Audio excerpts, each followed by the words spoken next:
Please stand by.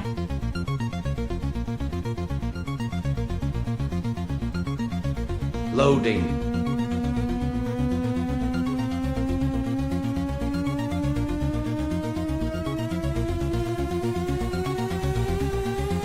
Loading complete.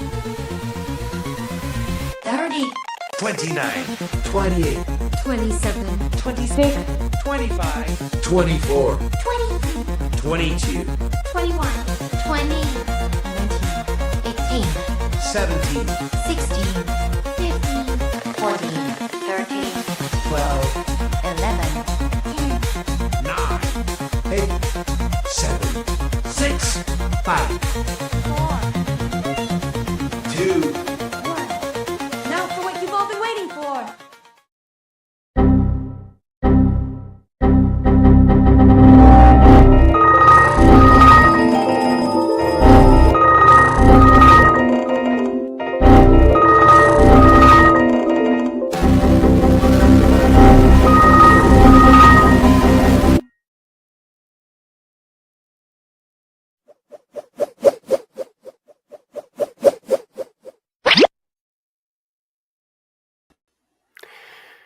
Good morning, good day, good evening, good night, good whatever it happens to be where you are.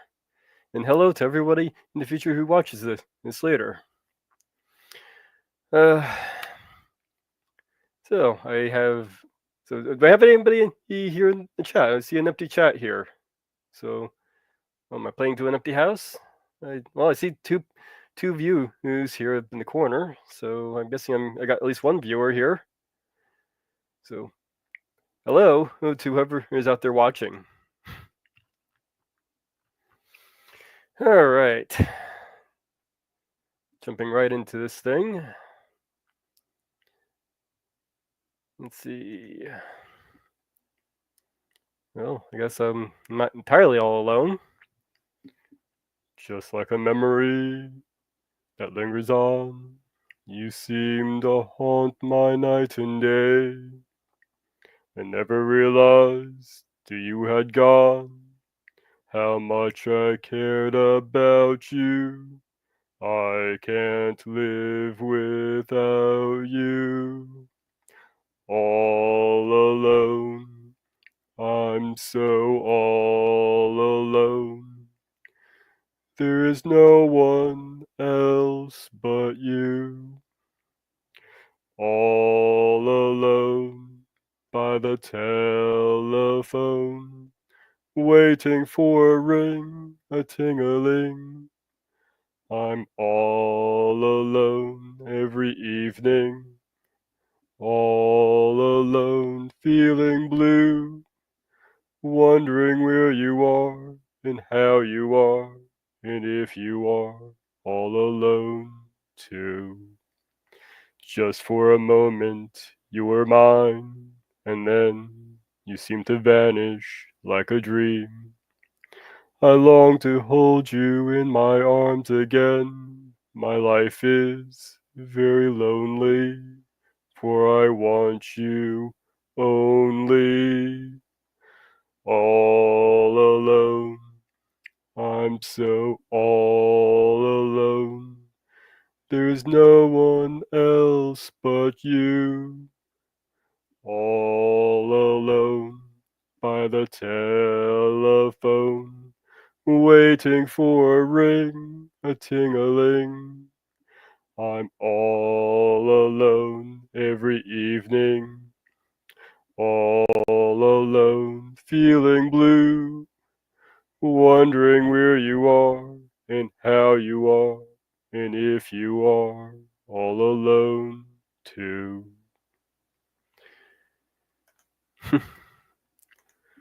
Little song to get things started, and possibly dry off the only person watching. But let me know in the comment and stuff if you're watching this on replay. Hey, I'd like to get some feedback on my shows. Where can I improve? Maybe have some suggestions of what I could add. I have a few ideas of what I can add for possible future shows. So let me know. But I did say I'd work on learning some new songs, so all the songs I sing don't get so repetitive.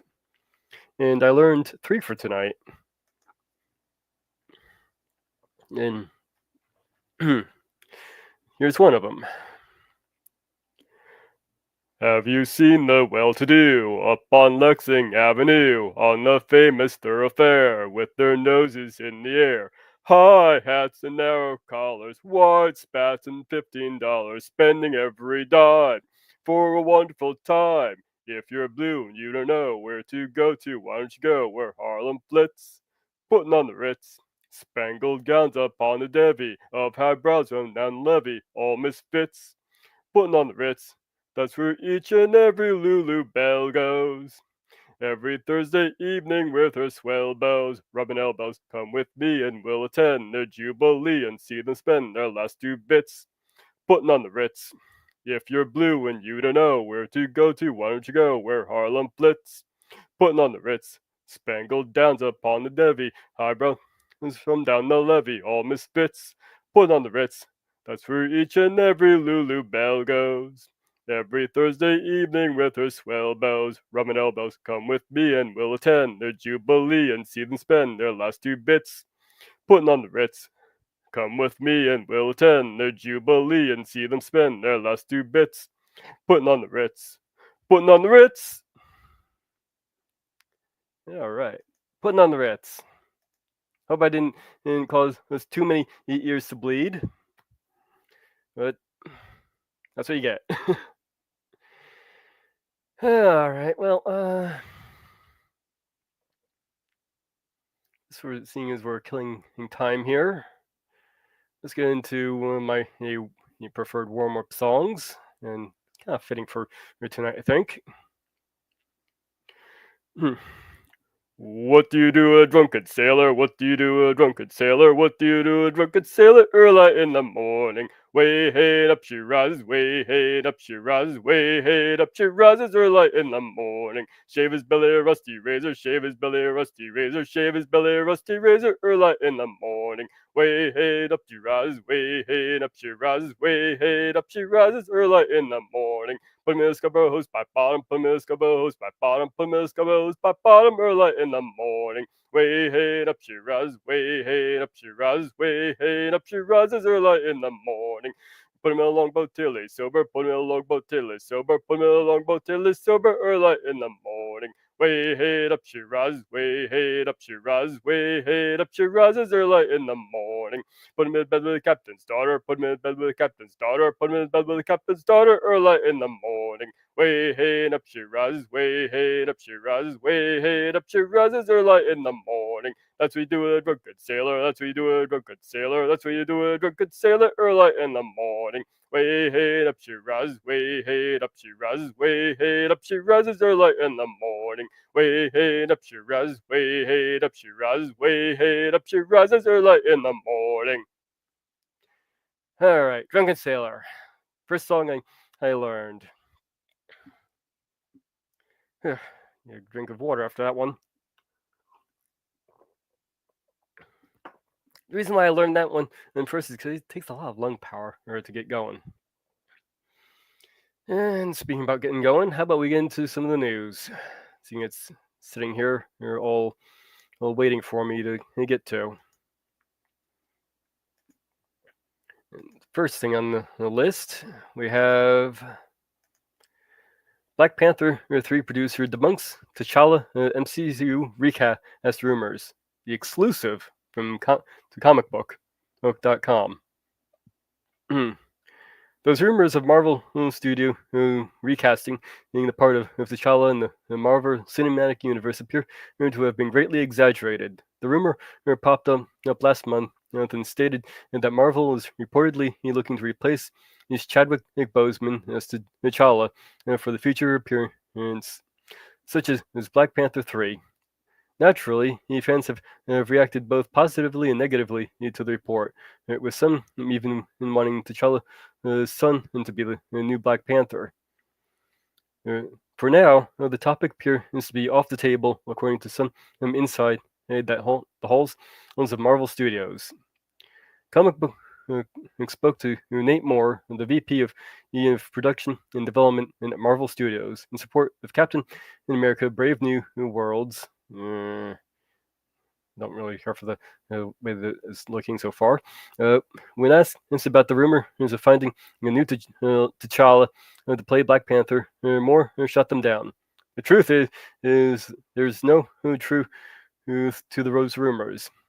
Never say never to anything. We haven't really had a lot of creative conversations with Ryan Cogler yet, because he's finishing his film Sinners, which comes out this year, or more said.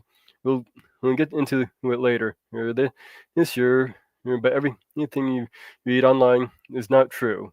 If for no other reason than that we just haven't started working on it.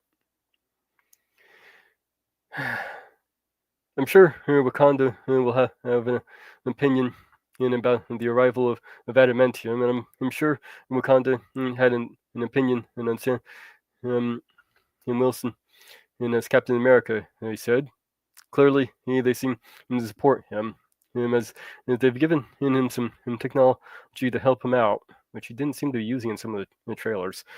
But Wakanda isn't in the best graces is with the U.S. government, and so there's a possibility for conflict in a lot of different ways. I think Wakanda, to me, he gets to play in the same political thriller or sandbox as Captain America, because it does deal with globalization and global politics, so anything is possible.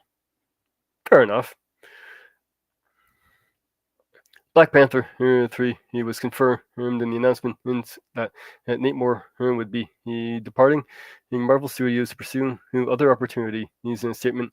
Kevin Feige, Lewis into Spastio praised Moore's work for the studio, but also revealed that while Moore is moving on and his connection to Marvel isn't done yet, as they will be working with him for the next Black Panther film. Nate is a fantastic. Do I really need to read all this? I mean, I kind of covered what I was going to cover in this particular article. So,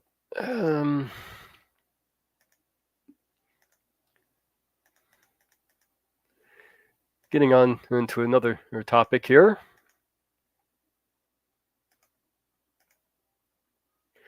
We have a little bit of a report that came in, and just recently I was digging through the social medias. According to Nintendo Everything, Bayonet, Devil May Cry, Okami, Beautiful Joe, Wonderful 101 are all part of the same universe. This is apparently according to the creator.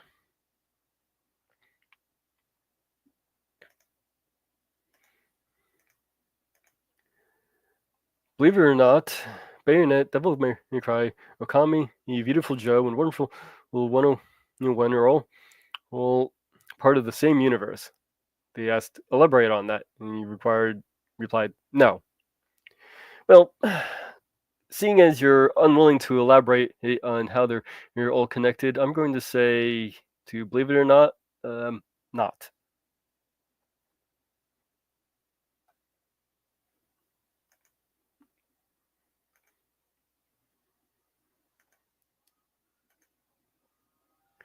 So, going back here.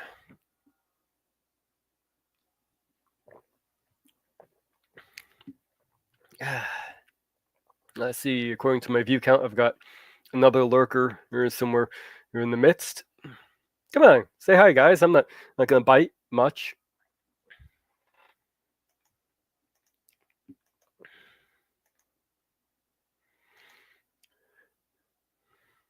Or is it just me and my shadow strolling down the avenue? Me and my shadow, not a soul to tell our troubles to. And when it's 12 o'clock, we climb the stairs. We never knock, 'cause no one's there. Just me and my shadow, all alone and feeling blue.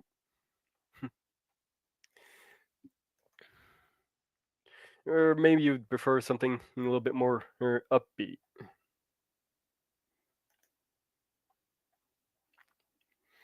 How about out on the Bola Bola Island, where the mermaids chant, and the big chief crocodile beneath an oyster plant. He loved to see them selfishly queen of the gay white wave, and each night in his shell he'd go to sea, and in tuneful scales he'd rave. Skidamarinka-dinka-boop, skidamarinka-doo means I love you. Skidamarinka-dinka-boop, skidamarinka-doo means I'll be true. Skidamarinka-dinka-boop, skidamarinka-doo. All the time he sang this rhyme. Skidamarinka-dinka-boop, skidamarinka-doo means I love you. But when the midnight moon was pale, Kingfish Kokomo came floating over with his tail to say he loved her so. But she was true to crocodile, said Coconut, go away. I know in a very little while you hear my lover say, Skidamarinka-dinka-boop, skidamarinka-doo, I love you. Skidamarinka-dinka-boop, skidamarinka-doo, I love you. I love you in the morning and in the afternoon. I love you in the evening underneath the moon. Skidamarinka-dinka-boop, skidamarinka-doo, I love you. Okay. That was a little bit more upbeat for everybody. Let's see here. Oh, clicked the wrong thing.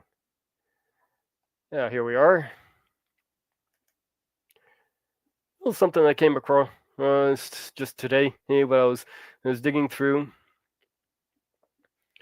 the social medias. Yeah, another thing I came across. Some quite wonderful artwork.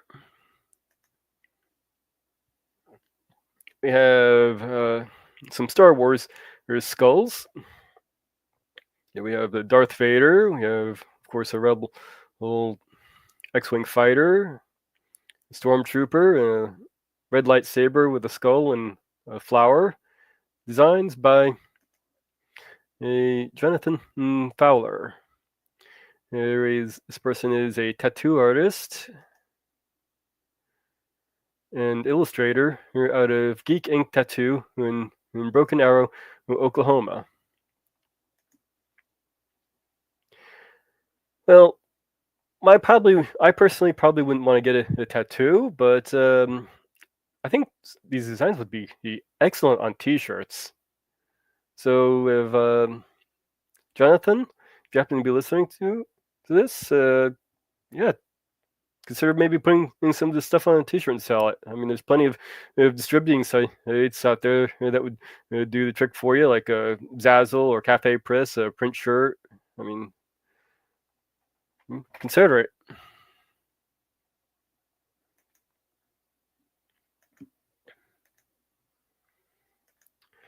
Let's see. Moving right along. How about we'll just kind of click at random here and see what we get. Here we are. I've got a little baby, she's out of sight. I talk to her across the telephone. I've never seen my honey, but she's mine, alright. So take my tip and leave this gal alone. Every single morning you can hear me yell, hey Central, fix me up across the line. You connect me with my honey, and I ring the bell. And this is what I say to baby mine. Hello, my baby. Hello, my honey. Hello, my ragtime gal. Send me a kiss by wire. Baby, my heart's on fire. If you refuse me, honey, you lose me, then you'll be left alone. Oh, baby, telephone and tell me I'm your own. Hello, hello, baby. Hello, I guess you can't hear me. The wires must be crossed somewhere. Hello, hello, I said hello this morning through the phone. She said her name's Bess. I kind of know where I am at. I'm satisfied because I got my babe's dress. You're pasted in the lining of my hat. I might have scared if the wires get crossed, they'll separate me from my baby mine. Then some other fool will win her, and the game is lost. So each day I shout across the line. Hello, my baby. Hello, my honey. Hello, my ragtime gal. Send me a kiss by wire. Baby, my heart's on fire. If you refuse me, honey, you lose me, then you'll be left alone. Oh, baby, telephone, tell me I'm your own. Come on, baby. All right. Hello, my baby. Also known as the telephone um, rag, or perhaps more modern times, the frog song. Ah, I've got fun. You got somebody showing up here. Uh, hello. Oh, remind me of a space ball. Little trick, please.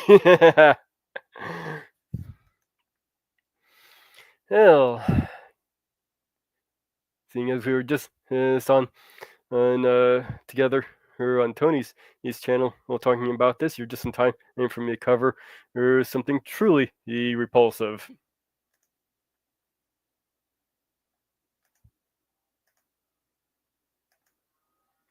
And that is Fantastic Four trailer. Well,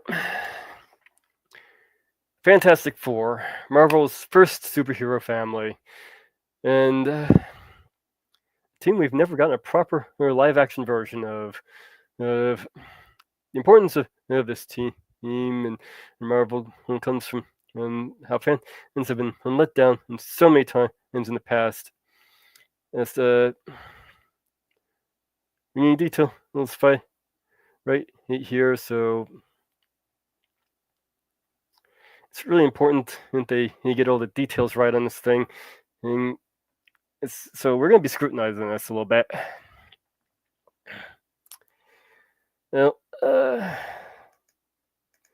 trailer opens with Pedro Pascal telling some guy that at Sunday at 7, and they have a family dinner or on the dot, no matter what. This feels like they're just putting on a front for a dysfunctional life. Also, I'm going to call him Pedro Pascal instead of Reed Richards because Pedro Pascal doesn't look like he looked the part at all. I don't feel like I'm seeing the character here or just the actor. And, let's face it, the dude needs to shave that mustache if he's going to play Reed Richards. I mean, at least do that much. Could you? Come on. Work with us a little bit here. Do something. Just don't present yourself. I know you're kind of a prima donna about all that, but well, the trailer gives us 20-second hints. Well, there's a nice little shot from the comic books to give you an idea of comparison for the two. You notice that they actually are thinking how much they love each other, and in this particular their frame in the comics was specifically added just to let us know how much they love each other. But back to the thing, the trailer devotes 20 seconds to a cooking with Ben and Herbie scene. I'm not sure why they felt so this scene is so important to devote this much time to. I mean, they could have really just cut it down to a short shot of Herbie, which honestly Herbie looks pretty damn good in this. In fact, all the retro, futuristic retro vibe stuff they have in here looks pretty damn good. But I'll get into that a little bit later. They managed to do it well while still staying true to the general aesthetics of the character of Herbie. So for a little comparison here, Herbie from the comic book, you can see the little frame, little back and forth there.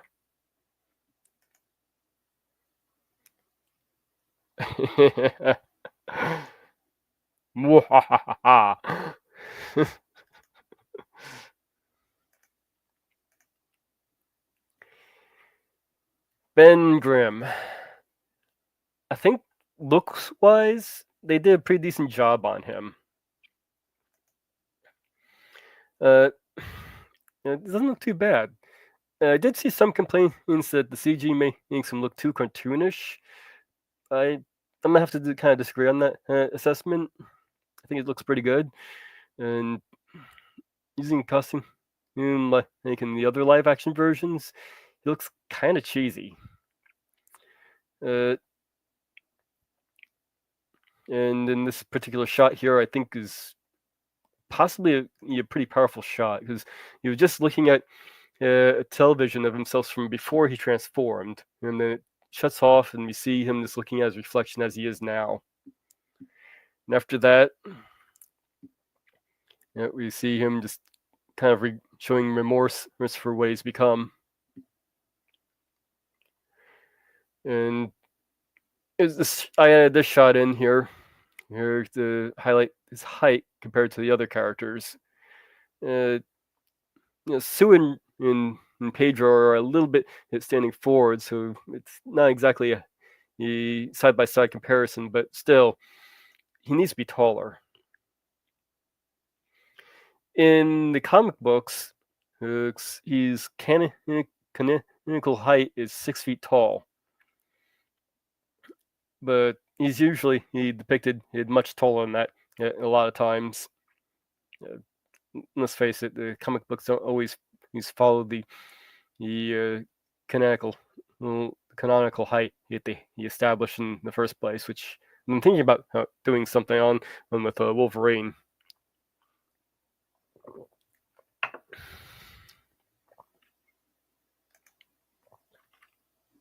Here we have Ben. Looks like he's might be being chased by the Yancey boy gang.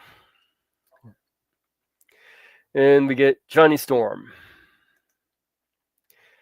played by Joseph Quinn. I don't particularly hate this casting, but there is so little of him in the trailer, I can't get a feel for the character like I do with the rest of the cast. I think it would have been better to replace the cooking scene with the scene of Johnny pranking Ben, and if he even does that in this movie.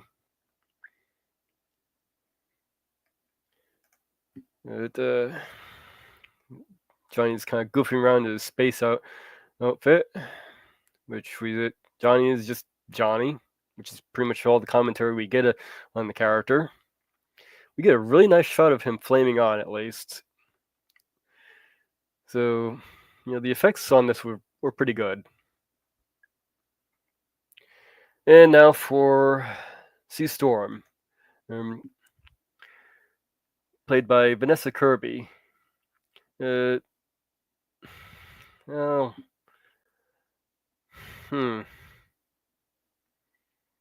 She's a better job than I first imagined in her, and many fan casting lists have her, Vanessa on it for the role.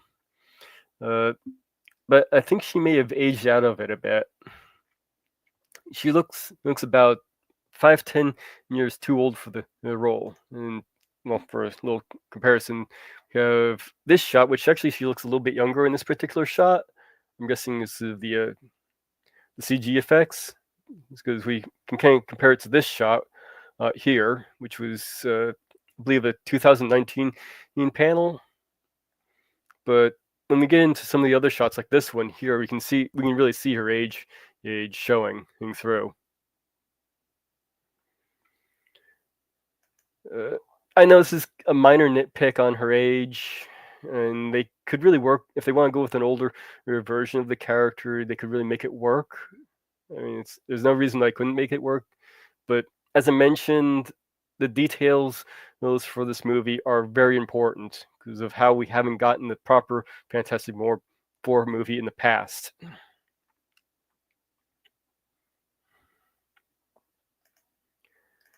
So, well, here's a nice little shot from another panel, and this one has, I believe, a baby Franklin Richard here.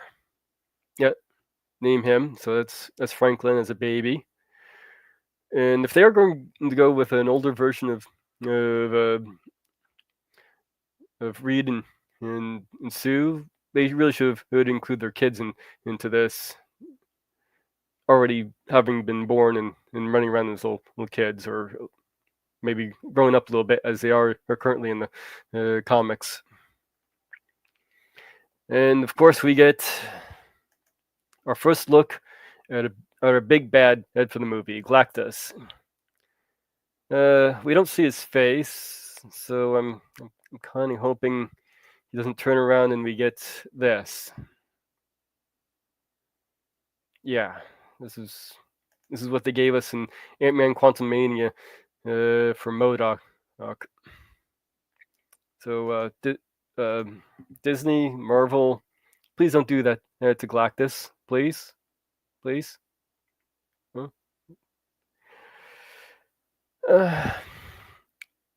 The retro-looking Baxter building looks pretty damn good. In fact, all the the Fantastic Car, or their ship that they went out into space and got bombarded by cosmic rays in, their spacesuits, all the retro futuristic stuff in this is fantastic. Pun slightly intended.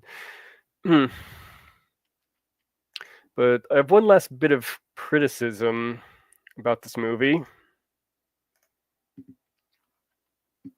That's with the Silver Surfer. We don't see the Silver Surfer in this trailer, but we aren't going to get Norm and Rad as the Silver Surfer in this movie, which is a huge letdown. And to be honest, the Silver Surfer really could get his own movie on by himself to start him off with. Instead, they went with the character of Shala Ball. Now, if you're not familiar with Shala Ball, she was a woman that Nornrad had fallen in love with, and was part of the influence to his character to save his home planet and become the Silver Surfer in the first place. They probably got the idea. This is the version that I'm guessing they're probably not going to be using exactly this specific version, but this is probably where they got the idea for the version.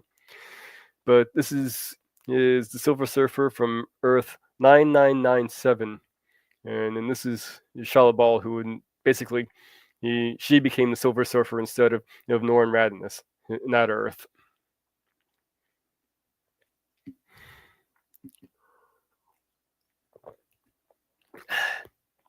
I don't think this is a good idea because we haven't gotten a proper movie of these characters yet. I know I keep coming back to that point, but it's an important point. You want to establish your status quo first, Miss Marvel. Then you can play with the formula. What they could have done is give us Nornrad for this movie. Then after being cast out by Galactus, Galactus then replaces his Nornrad with Shala Ball.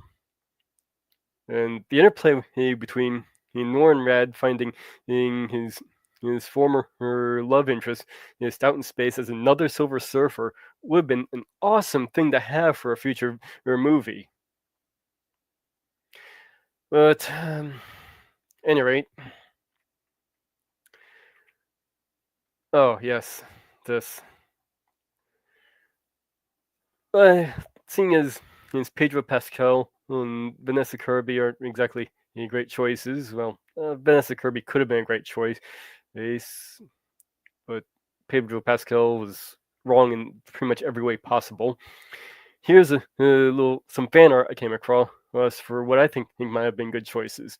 This one is Matt Bomer as Mr. Fantastic, and this is Samara Weaving as the Invisible Woman. Now, I think these would have been good choices for the casting. And this movie will be coming out on June 20th. But competing with that movie, we have Megan 2.0. This movie will be coming out on June 27th, and they had a little teaser. It starts out with just Megan in the silhouette, and she does her pretty much popularized dance from the this movie, where she picks up the blade from the cutting board and then turns it into a machete. In this trailer, she's dancing to Chapel Roan Phenomenon. I'm surprised I actually pronounced that correctly.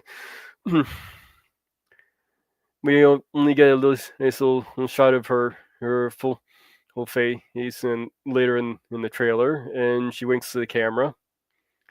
So again, that one's going to be out in June 27th, 2 days after the Fantastic Four movie is out. And if I'm going to suggest either of these two movies, I would suggest Megan 2.0. I saw the first Megan movie; it was good, so check that one out.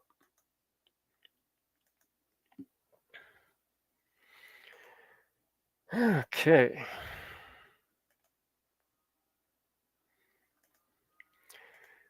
So,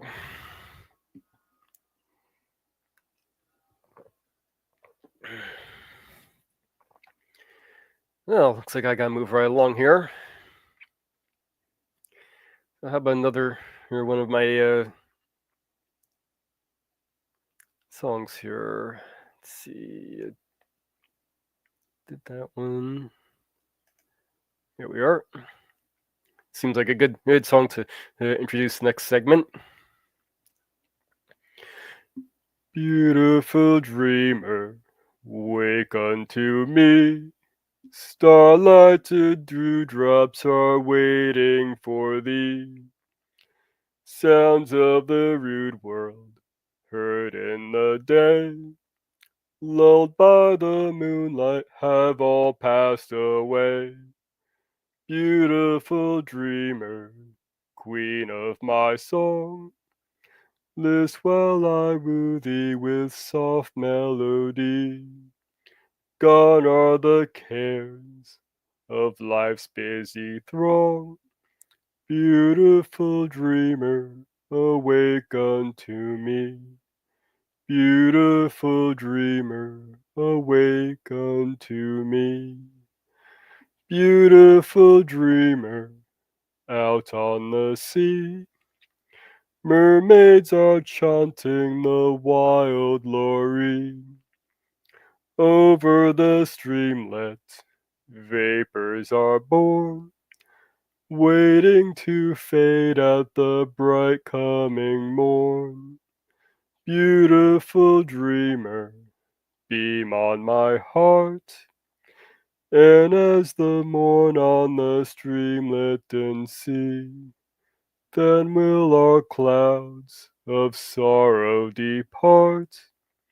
Beautiful dreamer, awake unto me. Beautiful dreamer, awake unto me.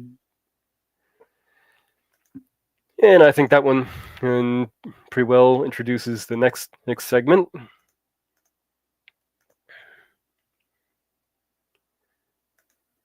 The Little Mermaid. Yeah. We have quite a bit of trivia to cover for this movie.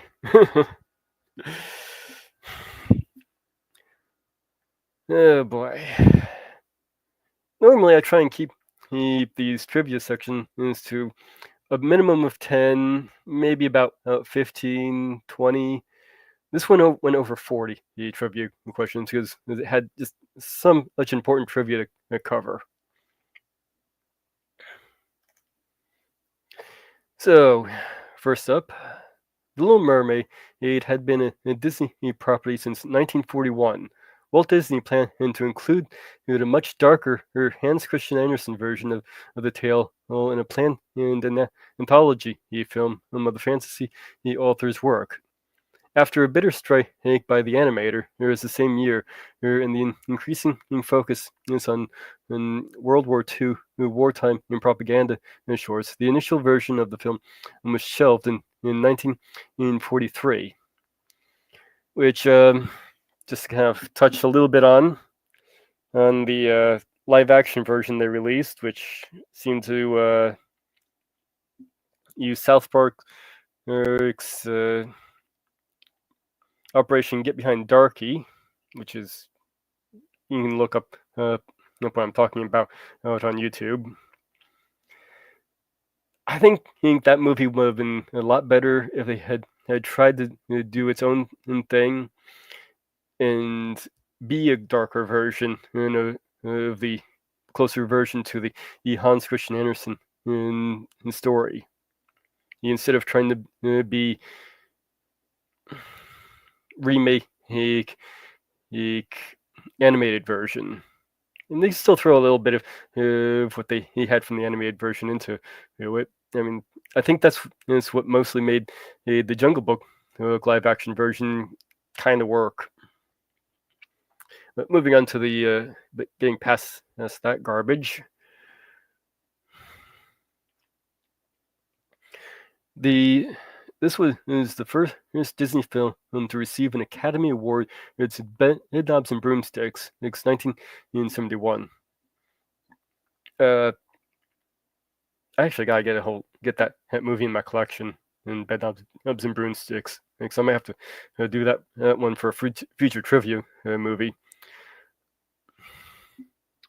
Though other films had been nominated since before then.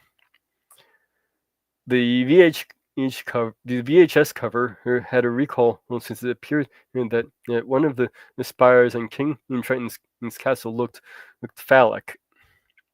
Some believe it was put there intentionally by an angry artist, but this rumor has never been confirmed. And if you're wondering what they're talking about, we're going to zoom in here. This happens to be the cover in question. And what they're talking about is this spire right there. I think we can try and debunk this.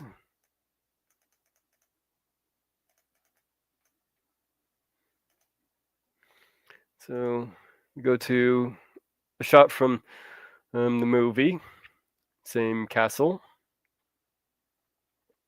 and we can see in the castle the same spire roughly. So I'm thinking the rumors that it was an angry artist who just put it there on the cover is probably just a rumor, seeing as we can find the same thing in the actual movie.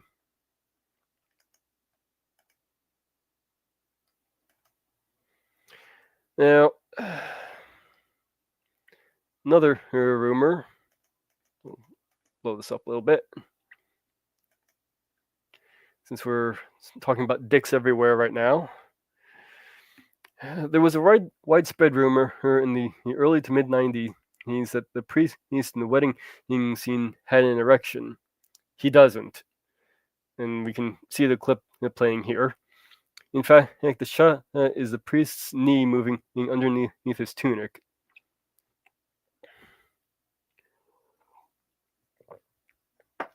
But this didn't deter her enraged moralists from strenuously protesting. In Disney in 2006, which is actually a version I previewed it for most of these screenshots. It's in the Platinum Edition DVD release. The scene had been altered so that the priest is standing on a small platform box and his knee is no longer visible through his robes, which you can see here, and this still here. So you can see it's the same shot, but they've basically straightened out the knee, so we don't really see the kneecap sticking out anymore. Personally, I'd rather have them just kept it in the thing. And this isn't the only change they made in the DVD release either that I came across.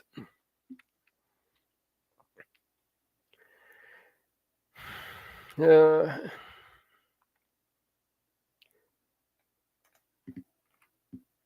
in the opening scene, when King Triton arrives at the arena, Mickey Mouse, Goofy, Donald Duck, and Kermit the Frog can be briefly seen in the crowd out of sea people as mermen, and when he passes over them. So this shot actually has Kermit the Frog in it. He's right in this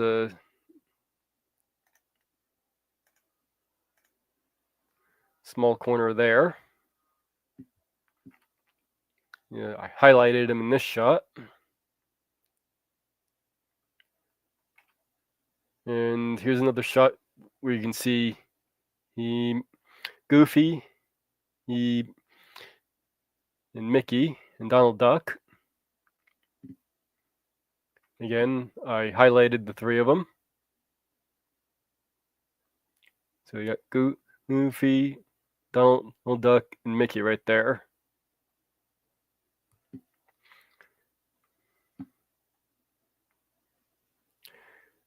So, and this isn't the only hidden in Mickey stuff they put into this movie. In the scroll that Ursula gets to Ariel, the sign gives Ariel the sign. We have another hidden Mickey. It's in the middle of the words when it pans over the scroll from top to bottom. Also in the scene where the animals are trying to break up the wedding, and we also see another Mickey on the boat, but I'll get into that one shortly. This is another thing that was removed from the thing, because if we go to the 2000 the re-release Platinum Edition, we see that the hidden Mickey has been removed from that scene. So again, there's the original, and you can see just under the per, quar, I gibberish stuff that they wrote down, which they removed them. I have no idea why they bothered to remove them. It was pretty much a blink and you miss it moment. In fact, I actually had to go frame by frame to even see it. But as I was mentioning, they said this is another hidden Mickey right here. Apparently, this woman's hair and the dress from behind is supposed to be a Mickey.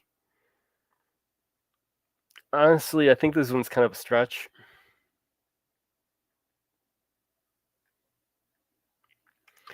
But we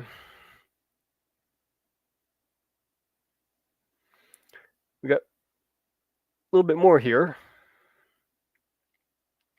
This is the only hidden character in this. We also have in this scene right after the song Under the Sea, we get a fish wearing glasses that appear to look like Mr. Limpet from the 1964 movie The Incredible Mr. Limpet, and starring Don Knotts. And you can't tell, there's Don Knotts that's in Mr. Limpet from it. And here we can highlight the fish that appears to be Mr. Limpet.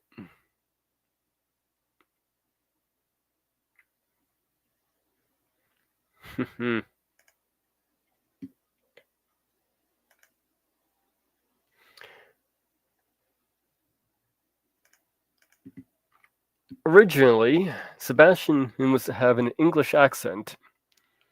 It was lyricist and producer Howard Ashman who suggested he speak with a Caribbean accent. This opened the door to Calypso-style number like Under the Sea, which I just mentioned in there, which won the Academy Award.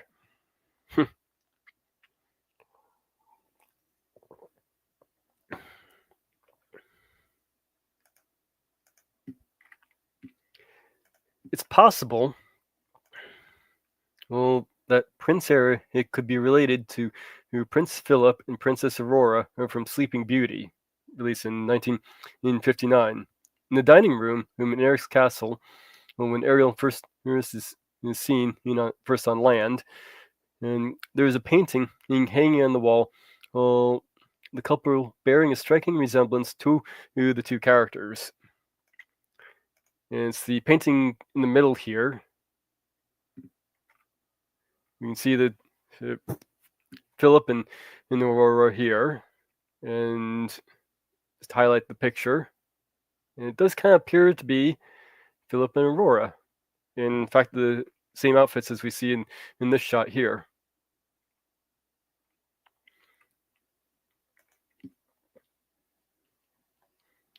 The dress Ariel wears during her dinner with Eric is actually a combination of different dresses as worn by every Disney princess prior to her.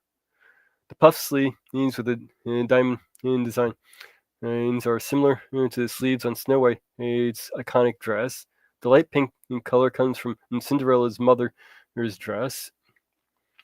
The one the stepsister ripped apart.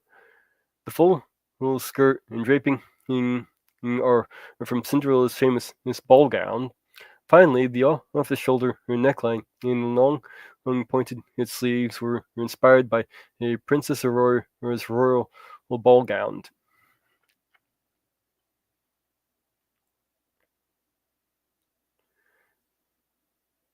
Yeah. Ariel's body type and personality were based on Lisa Milano. The effect of her hair, her underwater, was based on footage from astronaut. Or actually, we can see here a little comparison of the two. Pretty much, yeah, same smile and expression, same energy. And her underwater hair was based on astronaut Sally Ride when she was in weightless conditions.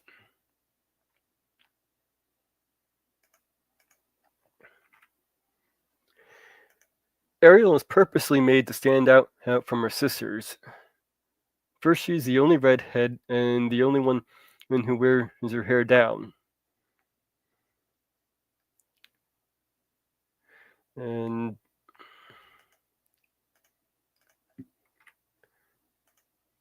secondly, she's the only mermaid whose seashell on top isn't the same in color as her tail.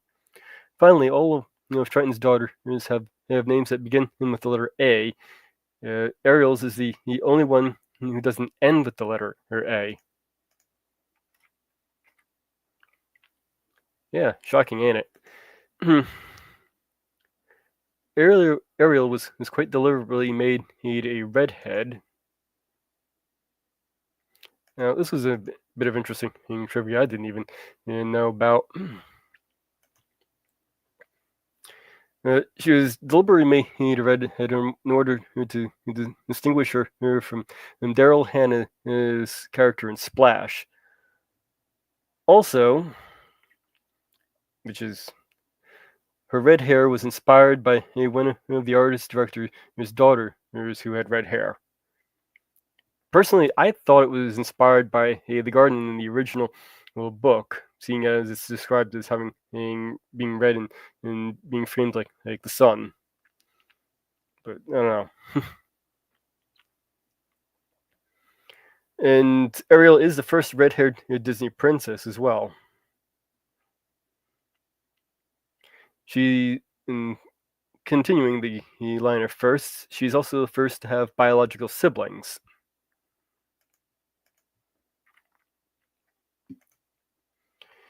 Ariel and her sister's tail consist of colors of the rainbow. Athena, orange. Alana, violet. Aquata, blue. Arista, red. Adela, yellow. Adrena, indigo.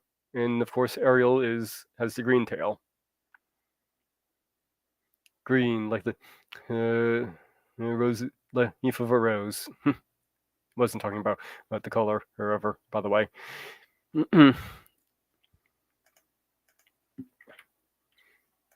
In Greek mythology, Triton is the son of Poseidon.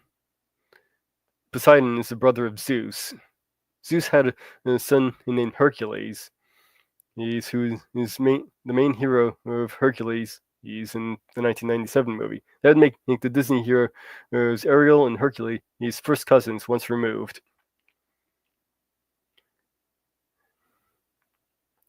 And as I just mentioned, and Triton's son is Neptune. Or one of Triton's sons is or one Poseidon's son is Triton. Just screw it all up. So here, a nice shot of Triton from Greek mythology. And of course we have from the movie Hercules. Ariel's rendition of Part of Your World will set a precedent for subsequent Disney animated musicals. The protagonist would vocalize their desire early in the film. This song was referred to by the Howard Ashman as the "I Want" song. A few other examples is Belle in Beauty and the Beast. He's One Jump Ahead in Aladdin, and I Just Want to Be King in The Lion King.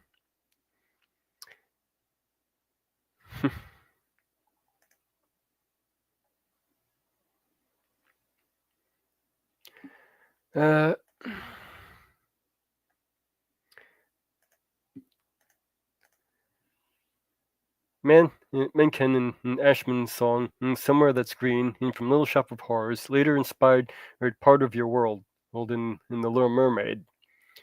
During the May 2022 NPR Tiny Deck concert featuring the cast of the off-Broadway revival production of Little Shop of Horrors, composer Alan Mancha said that since they were both the "I Want" song in their respective scores, Howard Ashman used to jokingly refer to it as the "I Want" song, as we mentioned. Or excuse me, he actually used to jokingly refer to Part of Your World as "Somewhere That's Wet."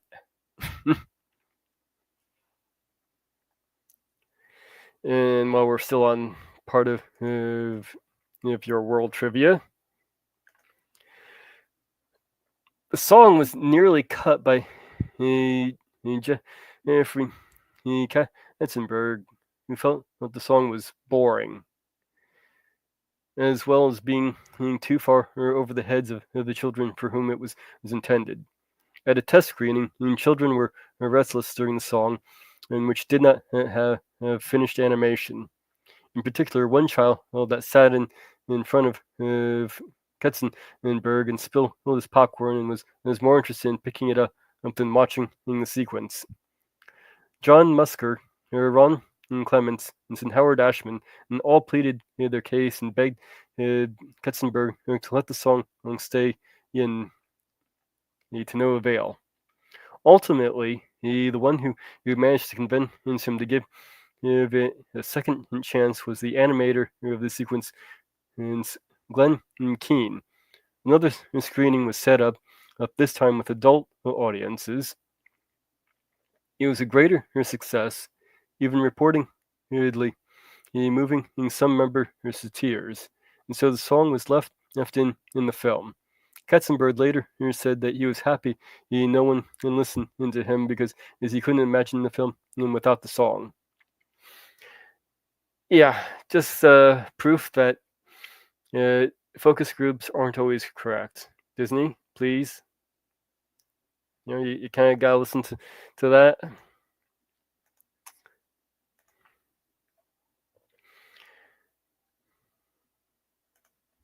Sometimes you just kind of gotta go with your gut feeling on this stuff.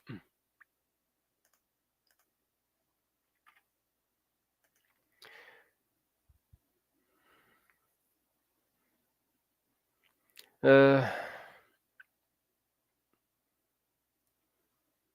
we have here when Ariel is singing in Part of Your World in her grotto, there is a bust of Abraham Lincoln, and that can be seen in the background. And the film, this would mean the film would be somewhere in the late 19th century, uh, given that this bust exists, being that the president was from 1861 to 1865. And if you don't see it, I highlighted it for everybody.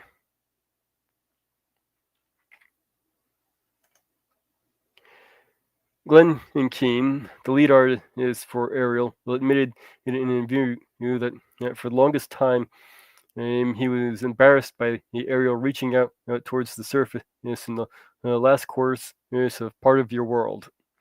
He thought it was way too cheesy, but it had to leave it in to meet his deadline. 10 years later, however, Keane was approached by a young woman who told him that when she saw the film as a kid, all she wanted to do was take Ariel's hand and help her out of the water. Keane has been deeply proud of the scene ever since. And on this particular shot, Ariel reaching out through the skylight of her grotto at the end of the song was the last shot to be completed. It took 4 tries to get the optical effects right.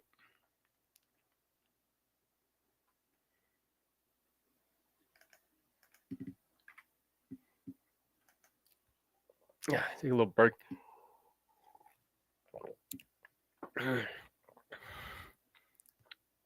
There are several shots of Ariel sitting on a rock in a pose reminiscent of the Little Mermaid statue that sits in Copenhagen in harbor. And we can see one of the poses here compared to the statue. Yeah, I guess it's kind of similar.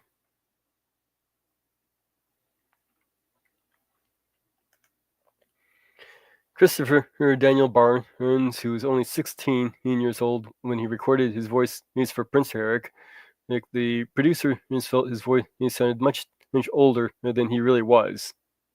Yeah, I'd definitely say he did sound older than he actually was. And Jim Carrey auditioned for the role of Prince Eric. I'm thinking we probably dodged a bullet with that one.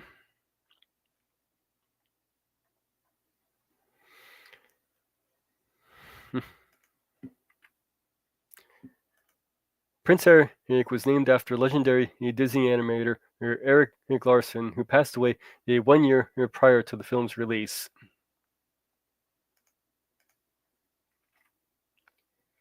This was Ben Wright's final film, released 4 months after his death following heart surgery. When he got the part of Grimsby, Prince Eric's manservant, which is him there.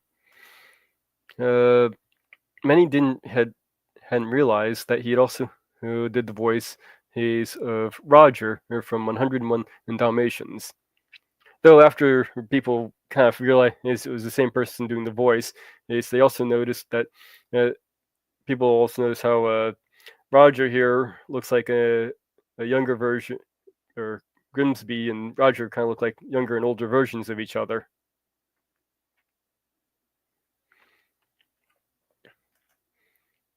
Ben Wright also did the voice of Rama in the Jungle Book.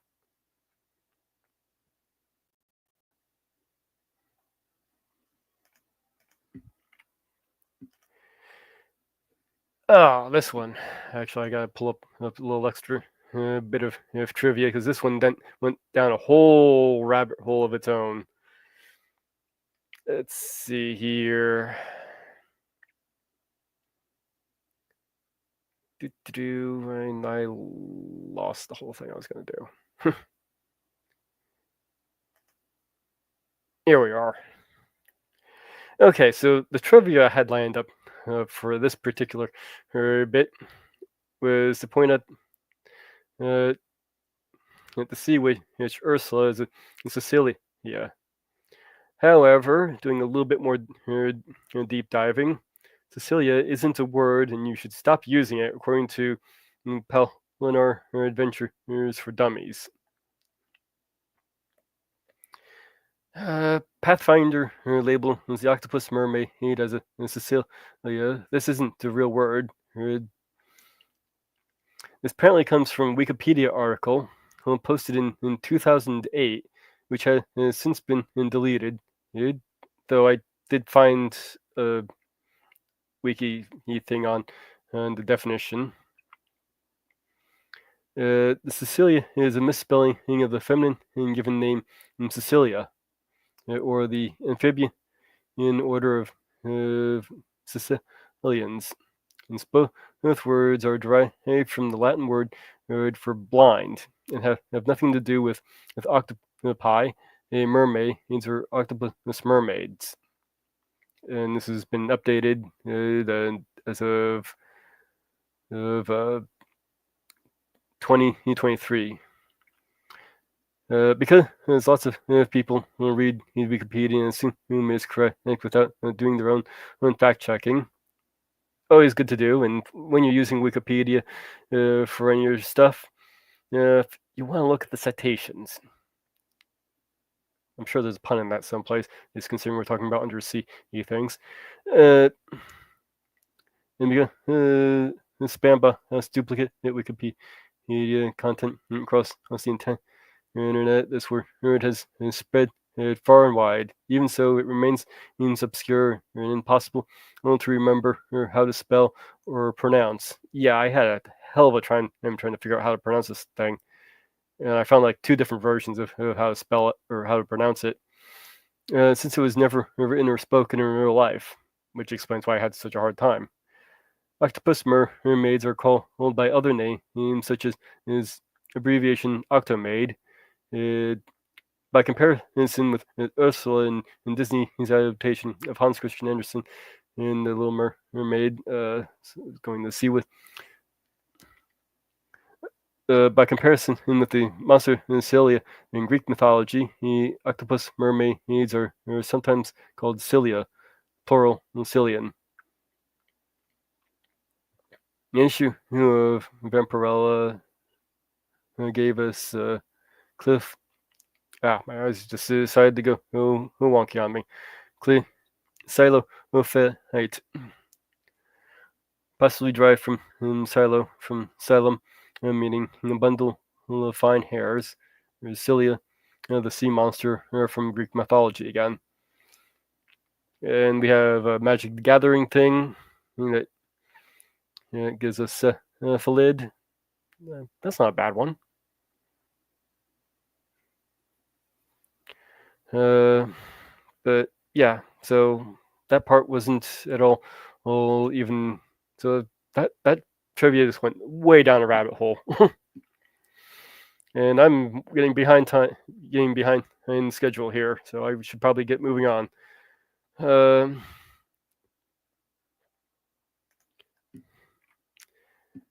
Many fans debate if Ursula is a squid or an octopus. It's based on the number of her tentacles. She has only 6 tentacles, as you can pretty clearly see in this shot. 1, 2, 3, 4, 5, 6.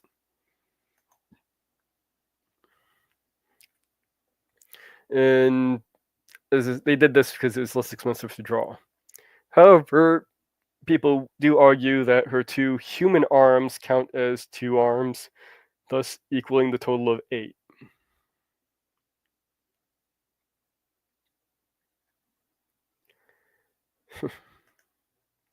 The character of Ursula was based on the character of Ursula here, but the character was based on the drag performer, her Divine, her real name John Waters. Her personality in some reactions were also largely inspired by previous Disney villains, such as Madame Medusa from Disney's The Rescuers.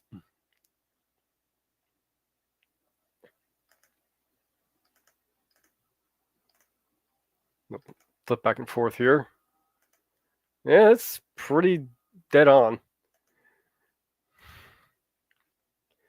Pat Carroll modeled Ursula's voice on Tulula Bankhead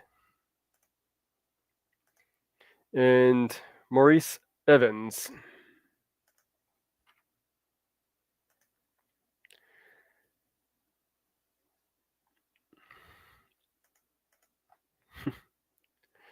This was the last animated feature to use hand-painted cel as an analog camera and film. They used 1,000 different colors and 1,100 backgrounds. Over 1 million drawings were done in total. You just don't see this kind of devotion in movies anymore.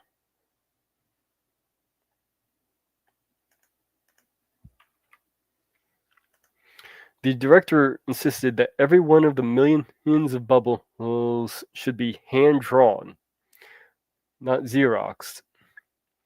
The sheer manpower for such an effort required Disney to farm out most of the bubble drawing to Pacific Rim Productions, a China-based firm with production and facilities in Beijing. A student uprising in Beijing, China, threatened to delay the production. Roughly, 1/3 of the finished cel artwork used by the Chinese artist or underline is for drawing the bubbles were in a vault only a few blocks away from the demonstration of Tiananmen Square and the violence that followed. So there could have been a chance of that whole thing being destroyed by what I'm getting out of that little bit of trivia. And think about it. I mean, this is just one scene where they did the bubble curtain. Every one of those bubbles being hand drawn, and these aren't even all of them. The film was the most effects animated heavy Disney animated feature since Fantasia, which was released in 1940. Even with much of the rain effects being lifted from Pocahontas, as we can see in this Pinocchio. I think I better take a drink here. A 2-minute storm sequence in Salon took 10 special effects animators over a year to finish. Effects and animation supervisor Mark Dindell estimated that over 1 million bubbles. We already covered how many bubbles there were. In addition to the use of other processes such as airbrushing, backlighting, superposition, and some flat shading in computer animation, which would have still been fairly early stuff enough to use computer animation at the time when this movie came out.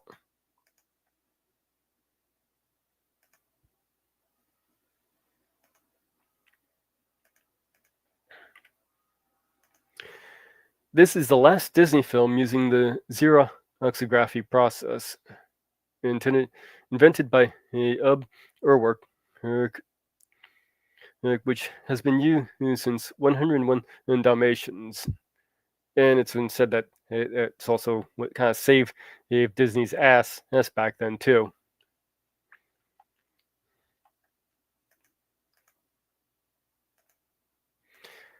Scheduling conflict with Star Trek Next Generation and forced Patrick Stewart to turn down the role of King Triton. And if I happen to have any people who are Swifties out there, you might be like this little bit of trivia. Taylor Swift's song "But Daddy, I Love Him" is inspired by a line from The Little Mermaid, where an Ariel confronts King Triton. And Taylor Swift was also born in 1989, the year the film came out.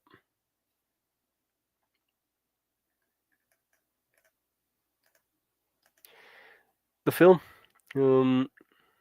in 2022, it was selected for preservation in the National Film Registry by the Library of Congress, esteeming it culturally, historically, and aesthetically significant. I'd say so.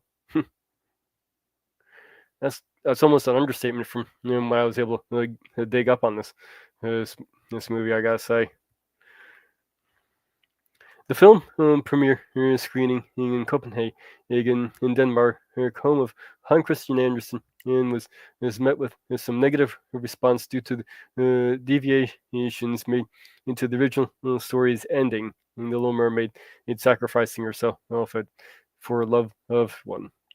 However, the film was defended by Queen Margaret of Denmark, who told the filmmakers that Andersen didn't know how to end the stories anyway. He had been theorized, however, that The Little Mermaid is one of the tales that metaphor is Andersen's experiences with unrequited love, hence the Mermaid's tragic fate, which was later, or they added a little change, made some changes to a later version of it, which I was trying to find the full original version. Unfortunately, I could only find the one with the added in version. And for later reading here. And that is our trivia.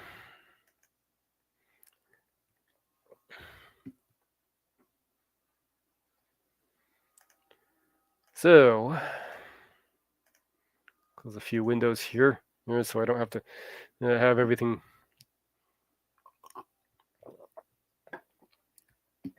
open at once.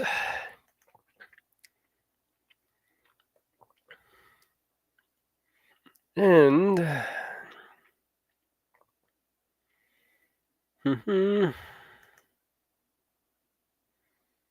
of course.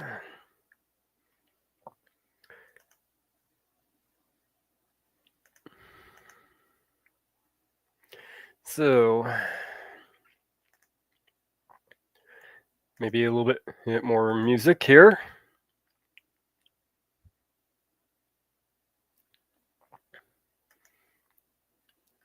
The last song for the day.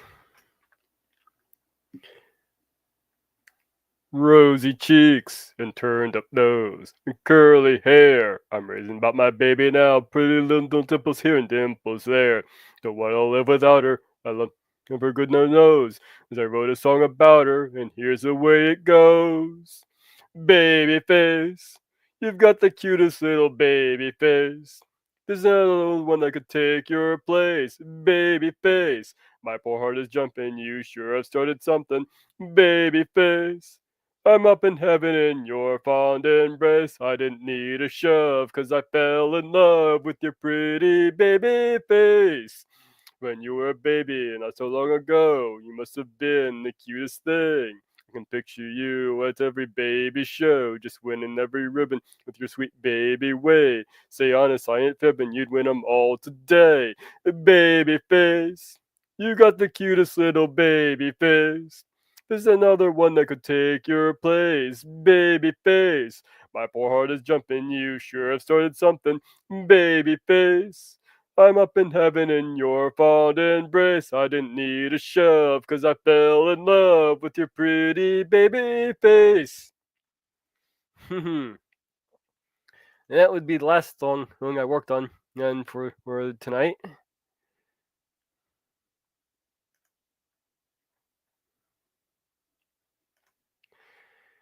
Get into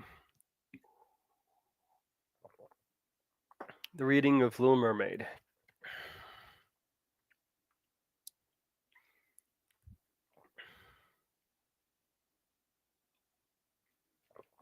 Get some drinks here so I don't get dry mouth. Far out in the ocean, and where the water is as blue as the prettiest cornflower, and as clear as crystal. It is very, very deep. So deep indeed, that no cable can fathom it. Many church steeples piled on one atop another, who would not reach from the ground beneath it to the surface of the water above. There dwells the Sea King and his subjects. We must not imagine that there is nothing at the bottom of the sea but bare yellow sand. No, indeed, most singular flowers and plants grow there. The leaves and stems of which are so pliant that the delicate agitation of the water causes them to stir as if they had life. Fishes, both large and small, will glide between in the branches as birds fly along in the trees. Oh, before I continue reading, I need to preface a little something. This is going to be using some archaic language that is considered offensive nowadays. They use the term dumb instead of mute. But I'm going to be reading it verbatim. So on with the story. Birds fly among the tree. Fishes, both large and small, will glide between the branches as birds fly among the tree. He is here on land. In the deepest spot of all stands the castle of the Sea King. Its walls are built of coral, and the long Gothic windows are of the clear amber. The roof is formed of shells that open and close as water flow over them. And their appearance is very beautiful, for in each line is a glittering pearl, which would be fit for the diadem of a queen. The Sea King had been a widower for many years, and his aged mother kept house for him. She was a very wise woman, and exceedingly proud of her high birth, on the account that she wore her 12 oysters on her tail, while others also of high rank were only allowed to wear 6.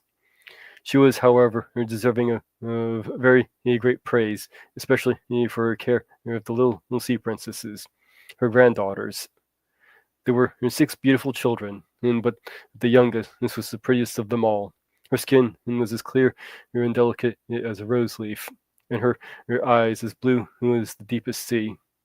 But but like all the other, she had no feet. Her body ended in a fish's tail.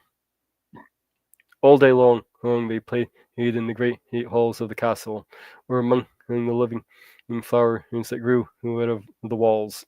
The large amber windows were opened, and the fish swam in, and just as the swallows flew into our houses when we opened the windows, expecting that the fishes swam up to the princesses, ate out of their hands, and allowed them to be stroked. Outside the castle, there was a beautiful garden in which grew bright red and dark blue flowers, blossoms like flames of fire, the fruit glittering like gold.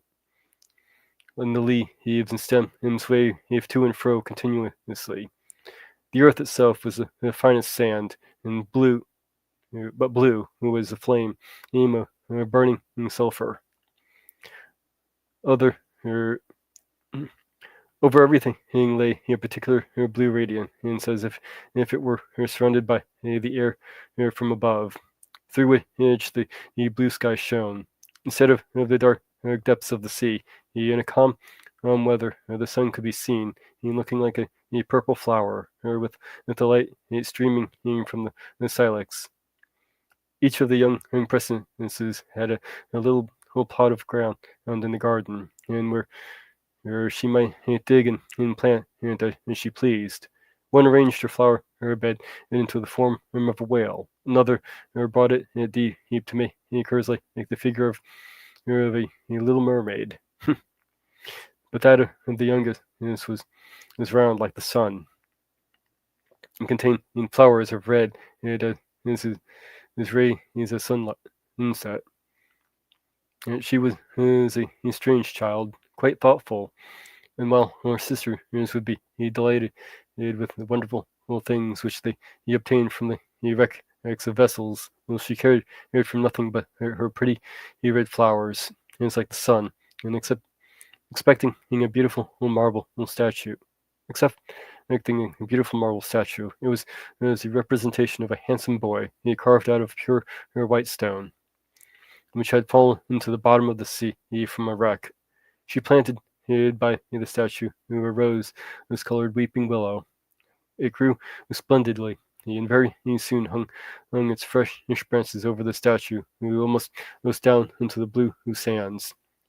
The shadow had a violet tint, and waved to and fro like the branches. It seemed as if the crown of the tree and the roots were at play. They were trying to kiss each other. And nothing gave her so much pleasure as to hear about the world above of the sea.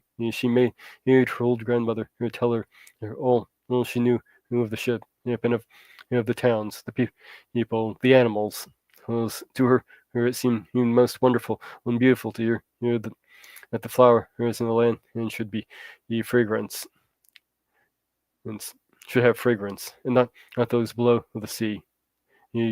That the trees of the forest should be green, and the fishes among the trees would sing so sweetly that it was quite a pleasure to hear them. Her grandmother called the little birds fishes, or she would not have understood her. She had never seen birds.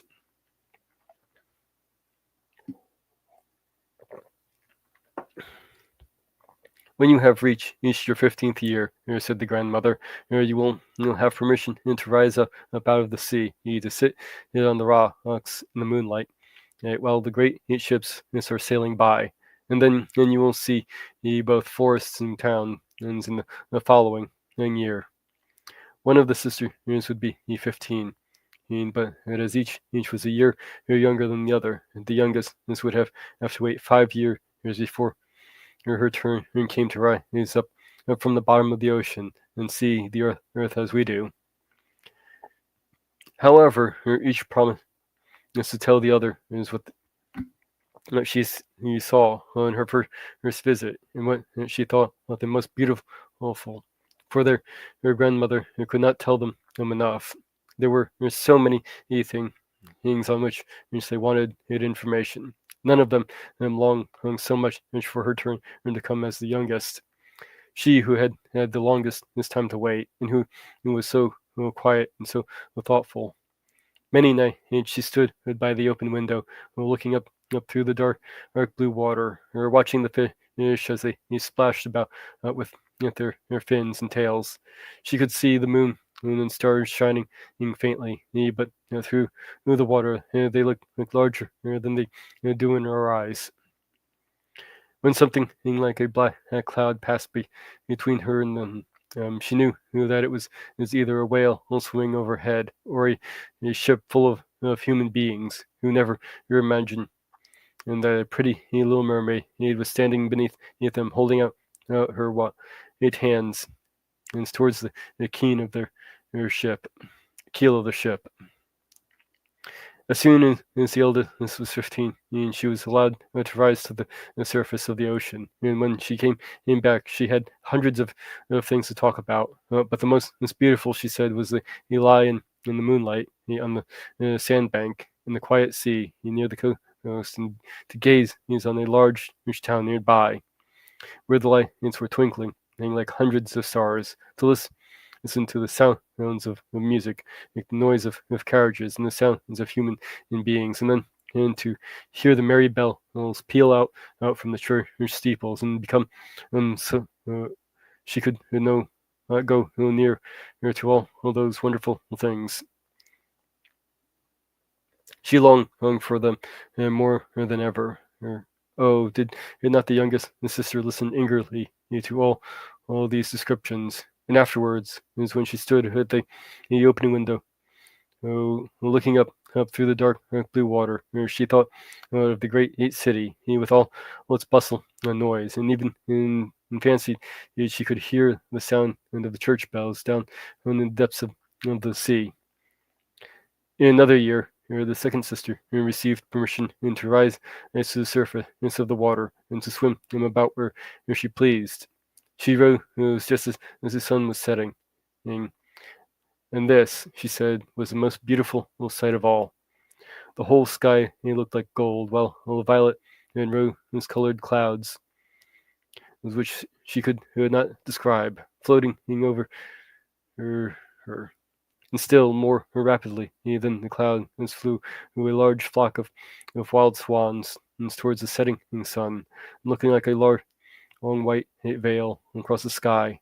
He also swam towards the sun, but it sunk into the waves, and the rosy tint faded from the clouds from the sea.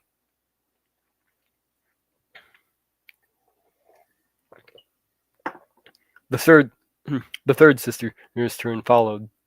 She was the boldest of them all, and she swam him up a broad river that emptied itself into the sea. On the bank, she saw green hills covered with beautiful vines, and palaces and castles peeped out from amid the proud trees of the forest. She heard the birds singing, and the rays of the sun were so powerful that she had obliged often to dive down under the water to cool her burning face. In a narrow creek, she found the whole troop of little human children, quite naked and sporting about out in the water. She wanted to play with them, but when they fled, he fled in great fright, and then a little black animal came to the water. It was a dog, but she did not know that, for she had never before seen one. This animal barked at her so terribly that she became frightened and rushed back to the open sea. But she said she should never forget the beautiful forest, the green hills, the pretty little children who could swim in the water, although they had not fishes' tails. The fourth sister was more timid. She remained in the midst of the sea, but she said it was quite as beautiful there as near the land. She could see for so many miles around her, and the sky above looked like a bell of glass. She had seen in the ships, yes, but at such a great distance that they looked like seagulls. The dolphins sported it in the waves, and the great whales spouted water from their nostrils, till it seemed as if 100 fountains were playing in every direction. The fifth sister's birthday occurred in the winter, so when her turn came, she saw what the others had not seen in the first time they went up. The sea looked quite green, and large icebergs were floating about, each like a pearl, she said, but larger and loftier than the churches built by men. They were of the most singular shapes and glitter like diamonds. She had seated herself upon one of the largest, and let the wind play with her long hair. And she remarked that all the ships sailed by rapidly, steering as far away as they could from the iceberg, as if they were afraid of it. Towards evening, as the sun went down, and dark clouds covered the sky, the thunder rolled and the lightning flashed, and the red light glowed within the iceberg as they rocked and tossed on the heaving sea. On all the ships that sails were reefed with fear and trembling. And while she sat calmly on the floating iceberg, watching the blue lightning as it darted its fork flashed ashes into the sea.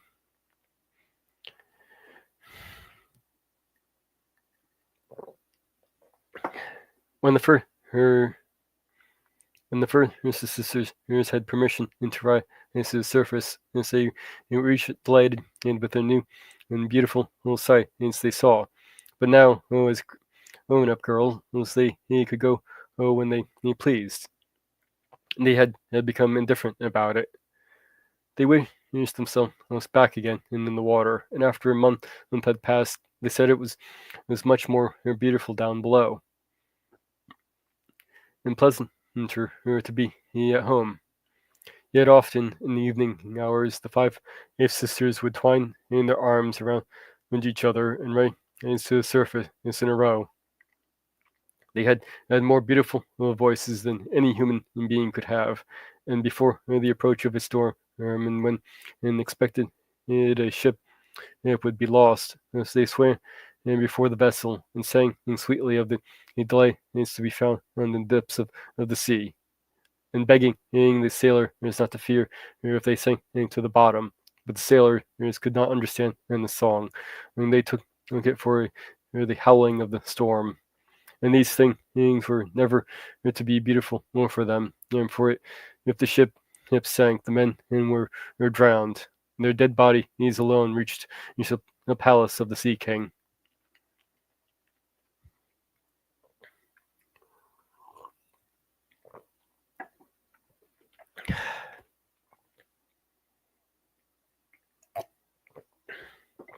Get a little drink. When the sisters rose arm in arm through the water in this way, their youngest sister would stand quite alone when looking after them, ready to cry, only that the mermaids have no tears, and therefore they suffer more. Oh, were I but 15 years old, she said, I know that I shall love the world up there, and all the people who live in it. Ella, she reached her 15th year. Well, now, you are grown up, she said the oldest dowager, her grandmother. So you must let me adorn you like your other sisters. She placed a wreath of white lilies in her hair, and every flower leaf was half a pearl. Then the old lady ordered 8 great oysters to attach themselves to the tail of the princess to show her high rank. But they hurt so much, said the little mermaid. Pride must suffer pain, replied the old lady.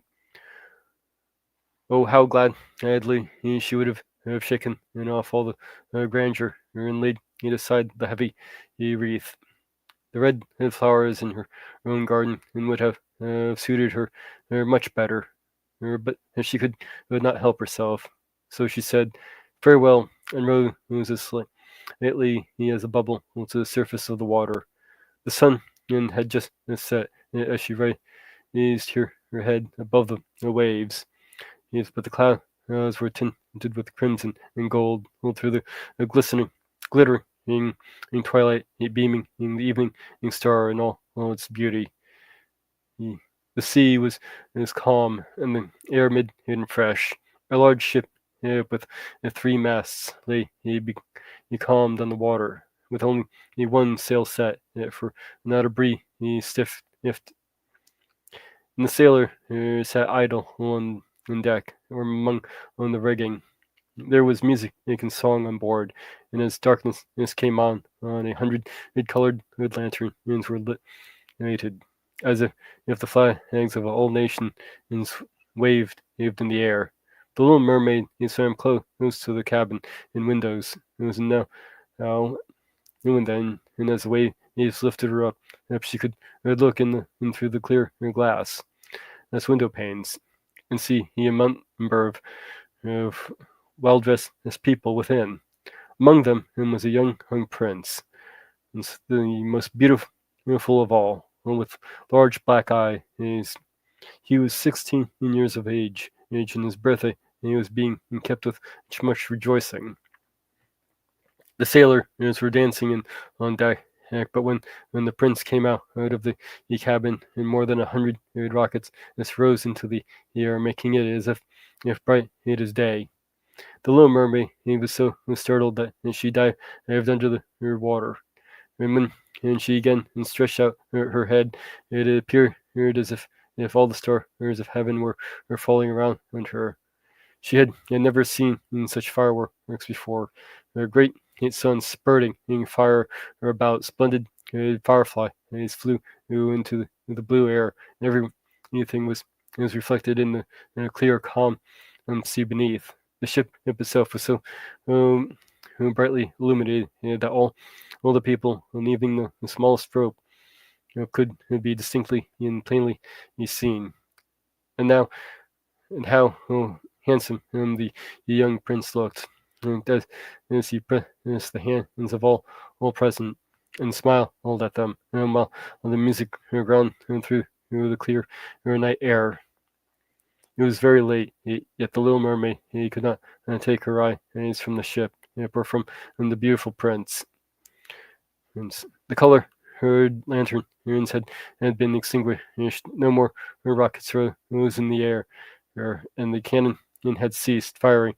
But the sea became restless, and the moaning and grumbling sound could be heard beneath the waves. Still, the little mermaid had remained by the cabin window, rocking up and down on the water, which enabled her to look in. After a while, the sails were quickly unfurled, while the noble ship continued her passage. But soon, the waves were higher, heavy clouds darkened the sky, and lightning appeared in the distance. A dreadful storm was approaching, and once more the sails were reefed, and the great ship pursued her flying in course over the raging sea. The waves rose mountains high, as if they would have overtopped the mast, but the ship dived like a swan in between them, and then rose again, and on their lofty, foaming crests. To the little mermaid, this appeared pleasant in sport, not so to the sailor, as length the ship groaned and creaked.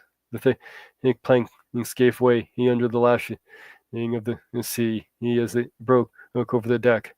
The mainmast snapped up asunder like a reed. The ship lay over her on her side, and the water rushed in, and the little mermaid now perceived that the crew were in danger. Even she herself was obliged to be careful to avoid the beams and planks of the wreck, which lay scattered on the water. At one moment, and it was so pitch dark that she could not see a single object, but a flash of lightning revealed the whole scene. She could see everyone who had been on board, accepting the prince. Hence, when the ship parted, she had seen him sink into the deep waves, and she was glad, for she thought he would now be with her. And she remembered that human beings could not live in the water, so that when he got down to her father's palace, he would be quite dead. But he must not die. She swam him about among the beams and planks which strewed the surface of the sea, forgetting that they could crush her to pieces.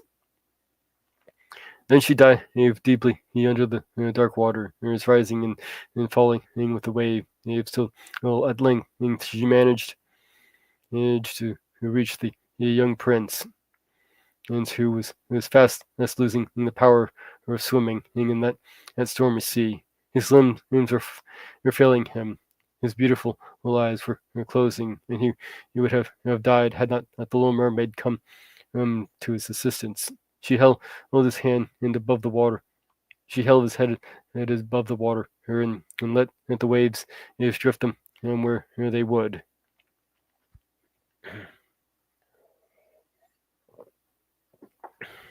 In the morning, in the morning, the storm had ceased, but of the ship, not a single fragment could be seen. The sun rose up red and glowing from the water, and its beams brought back the hue of health to the prince's cheeks. But his eyes remained closed. The mermaid kissed his smooth forehead, and stroked back his wet hair. He seemed to her like the marble statue in her little garden, and she kissed him again, wishing that he might live. Presently they came in sight of land, and she saw a lofty blue mountain, on which the white snow rested as if a flock of swans were laying upon them. Near the coast were beautiful green forests, and close by stood a large building, and whether a church or a convent, and she could not tell.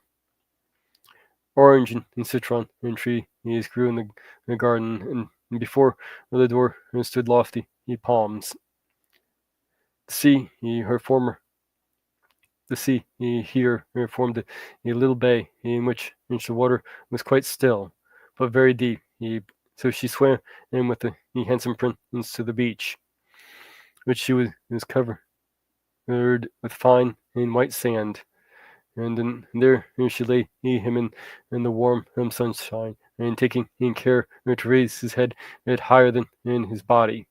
Then the bell sounded in the large white building, and a number of young girls came into the garden, and the little mermaid swam out further from the shore and placed herself between some high rocks that rose out of the water. Then she covered her head and neck with the foam of the sea, so that her little face might not be seen, in which way I should see would become the poor prince. She did not wait long before she saw a young girl approach the spot where he lay. She seemed frightened at first, but only for a moment. Then she fed into a number of people, and the mermaid saw that the prince came to life again, and smiled up those who stood around him. But to her he said no smile. He knew not that he had saved him.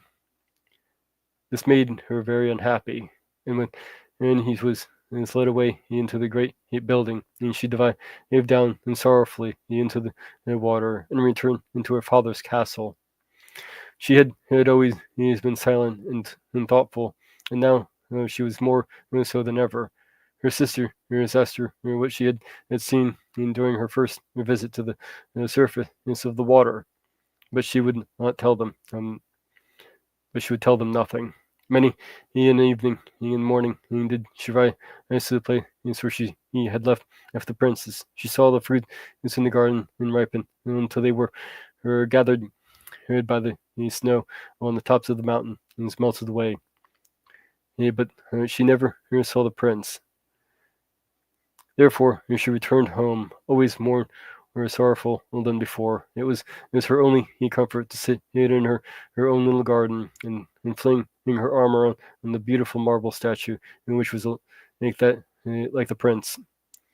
But she gave up tending to her flowers, and they grew in a wild confusion of the paths, twining her long leaves and stems around the branches of the trees, so that the whole place became dark and gloomy. At length she could bear it no longer, and told one of her sisters all about it. Then the other heard the secret, and very soon it became known to two mermaids whose intimate friend and happened to know who the prince was. She had also seen the festival on board her ship, and she told them where the prince came from and where his palace stood.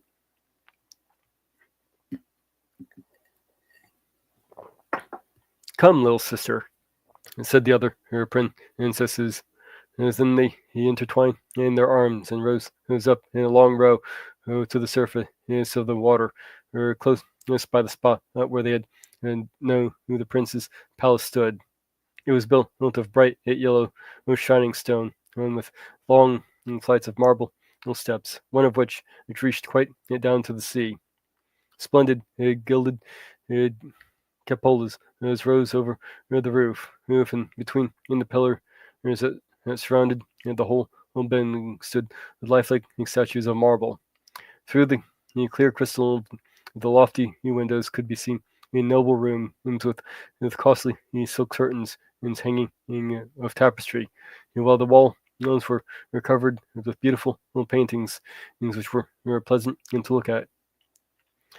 In the center of the large saloon, a fountain threw its sparkling jets high up into the glass cupola of the ceilings of the ceiling, through which as the sun shone down upon the water, upon the beautiful little plants growing around in the basin of the fountain. And now that she knew where he lived, she spent many an evening and many a night on the water near the palace. She would swim much nearer the shore than any other has ventured to do. Indeed, she went quite up to the narrow channel under the marble balcony, in which it bore a broad shadow on the water. Here she would sit and watch the young prince, whom thought himself quite alone in the bright moonlight. She saw him many times of an evening sailing in a pleasant boat with the music playing and flags waving. And she peeped out from among the green rushes as if the wind caught her long silvery white veil. Those who saw it believed it to be a swan and spreading out its wings. On many a night, too, when the fishermen and with their torches were out at sea, she heard them relate so many good things about the doing of the young prince, and so that she was glad she had saved his life. When he had been tossed about half dead on the waves, and she remembered that his head had rested on her bosom, and how heartily she had kissed him. But he knew nothing of all this, and could not even dream of her. She grew more and more fond of human beings, and wished more and more to be able to wander about with those whose world seemed to be so much larger than in her own.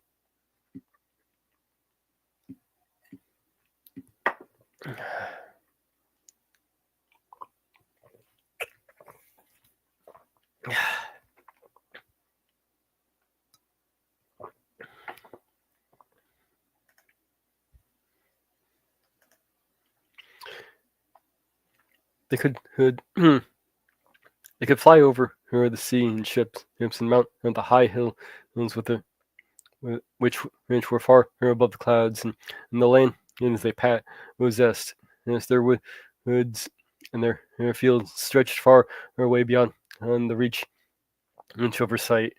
There was so much that she wished to know, and her sisters were unable to answer all her questions. Then she applied to her old grandmother, who knew all about the upper world, which she very rightly called the land above the sea. If human beings are not drowned, asked the little mermaid, can they live forever? Do they never die as we do, who here in the sea? Yes, replied the old lady. They must also die.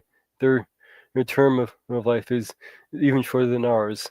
And we sometimes live to 300 years, but when we cease to exist, here we only become the foam on the surface of the water. And when we have not even a grave down here of those we love, we have not mortal souls. We will never live again.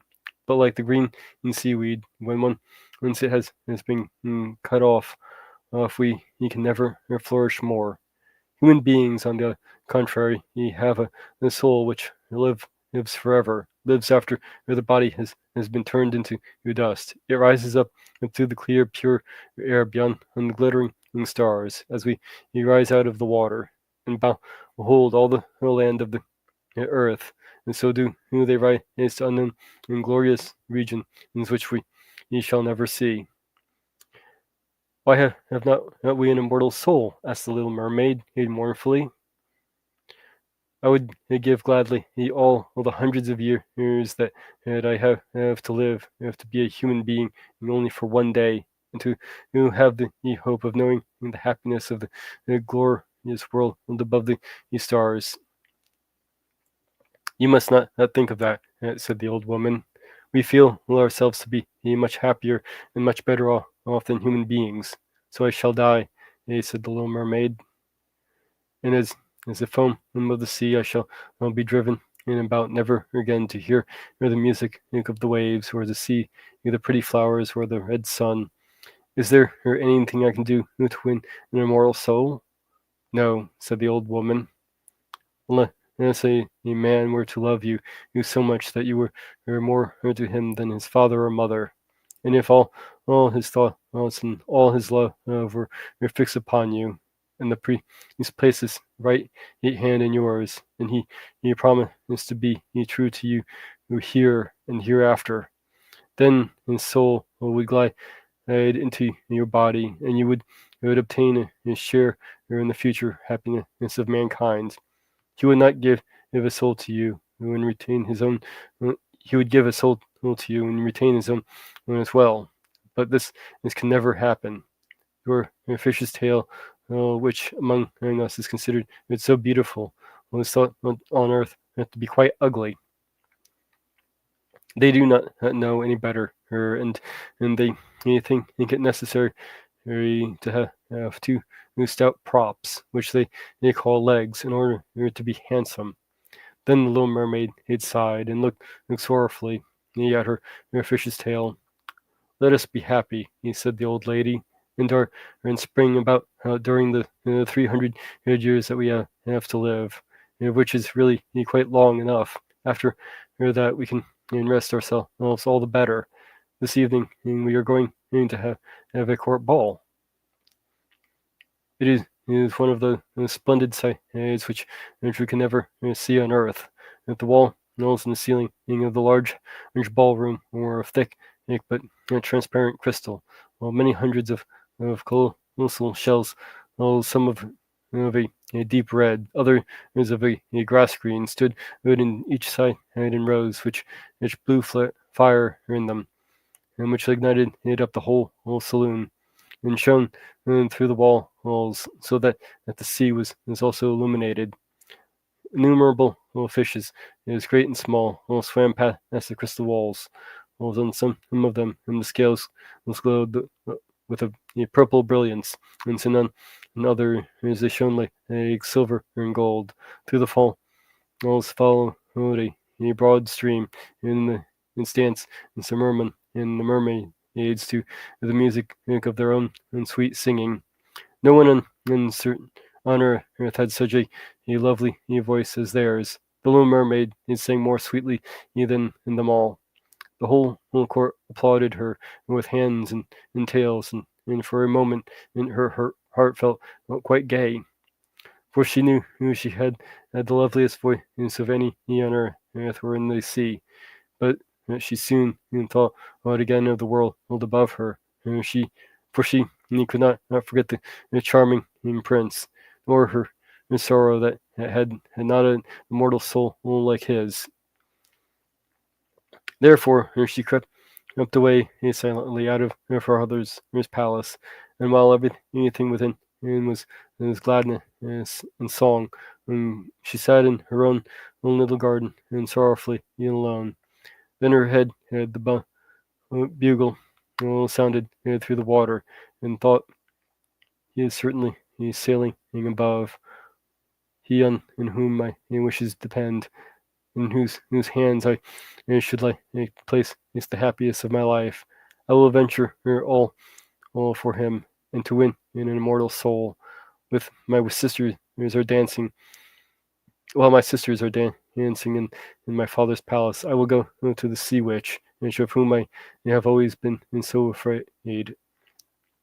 But she can give me counsel and help.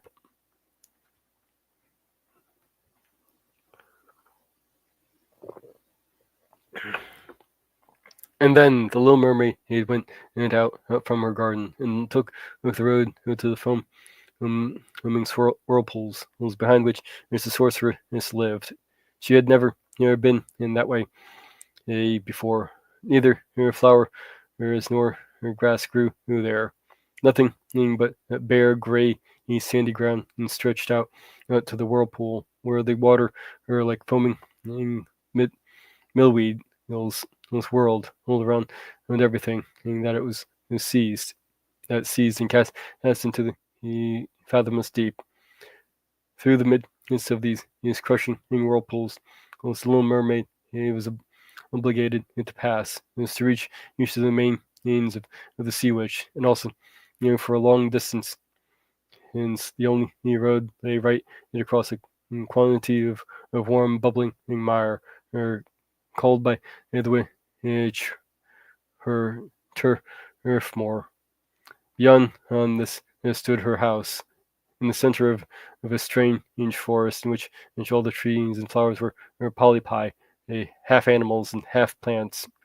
They looked like serpents with 100 heads growing out of the ground. The branches, those were long, slimy arms with fingers like flexible worms, moving limb after limb, from the root to the top.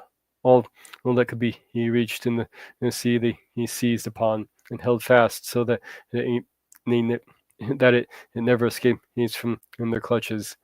The little mermaid was so alarmed that and what she saw, that he stood still, and her beat with fear.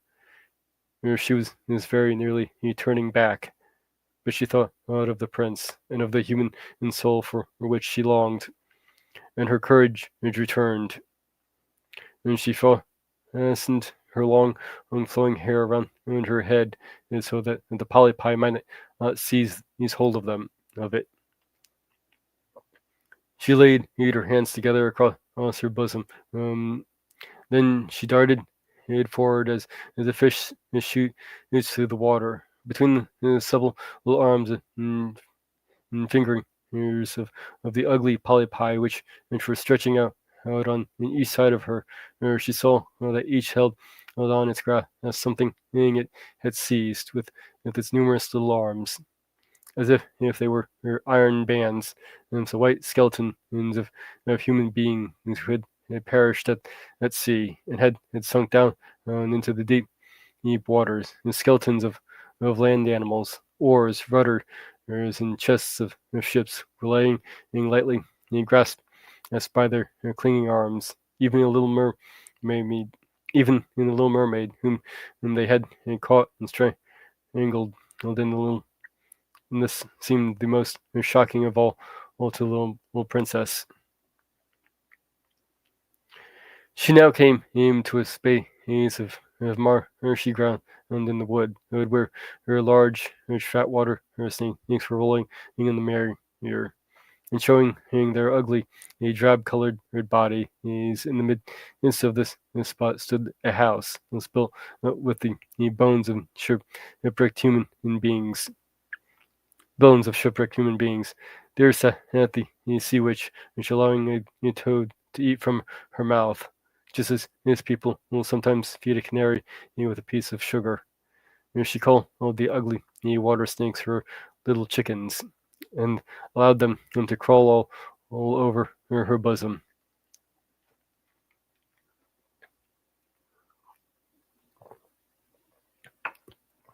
I know what you want, said the sea witch. It is very stupid of but you shall have your way, and it will bring you to sorrow, my pretty princess. You want to get rid of your fish's tail, and to have two sport instead of it, like human beings on earth, so that the young prince may fall in love with you, and that you may have an immortal soul. And then, and with the witch laughed so loud and disgustingly that the toad and the snake fell to the ground, and they're wriggling about. You are but just in time, said the witch, for after sunrise tomorrow, I should not be able to help you till the end of another year. I will prepare a drought for you, with which you must swim to the land and tomorrow before the sunrise, and sit it down on the shore and drink it. Your tail will then disappear, and shrink up into what mankind calls legs, and you will feel great pain, and as if a sword were passing through you. But all will see you will say that you are the prettiest little human being they ever saw. You will still have the same floating gracefulness of movement, and no dancer will ever tread it so lightly. but at every step you take, it will feel as if you were treading upon sharp knives, and that the blood must flow. If you will be all this, yes, I will help you. Yes, I will, said the little princess in a trembling voice, as he thought of the prince and the immortal soul. But think again, and said the witch, for and once your shape has become like a human being, you can no more be a mermaid. You will never return through the water to your sisters or to your father's palace again. And if you do not win in the love of the parents, and so that he is willing to forget his father and mother for your sake, and to love of you with his whole soul. Allow the priest to join in your hands, and so that you may be man and wife. Then you will never have an immortal soul. The first morning after he marries another, your heart will break, and you will become foam on the crest of the waves. I will do it, said the little mermaid, and she became pale in death. But I must be paid also, said the witch. It is not a trifle that I ask. You have the sweetest voice of any who dwell here in the depths of the sea, and you believe that you will be able to charm the prince with it also. But this voice you must give to me. The best thing you possess will I have for the prince of my drought, price of my drought. My own blood must be mixed with it, that it may be as sharp as two-edged sword. But if you take away my voice, said the little mermaid, what is left of me? Your beautiful form, your graceful walk, your expressive eyes. Surely with those you can enchant the man's heart. Well, have you lost your courage? Put out your little tongue, that I may cut it all off, so as my payment. Then you shall have the power or full drought. Shall be done, and said the little mermaid.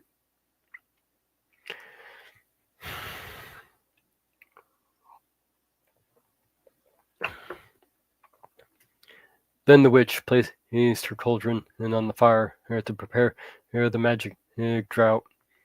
Cleanliness is a good thing, she said, scouring the vessel with snakes, which she had tied together in a large knot.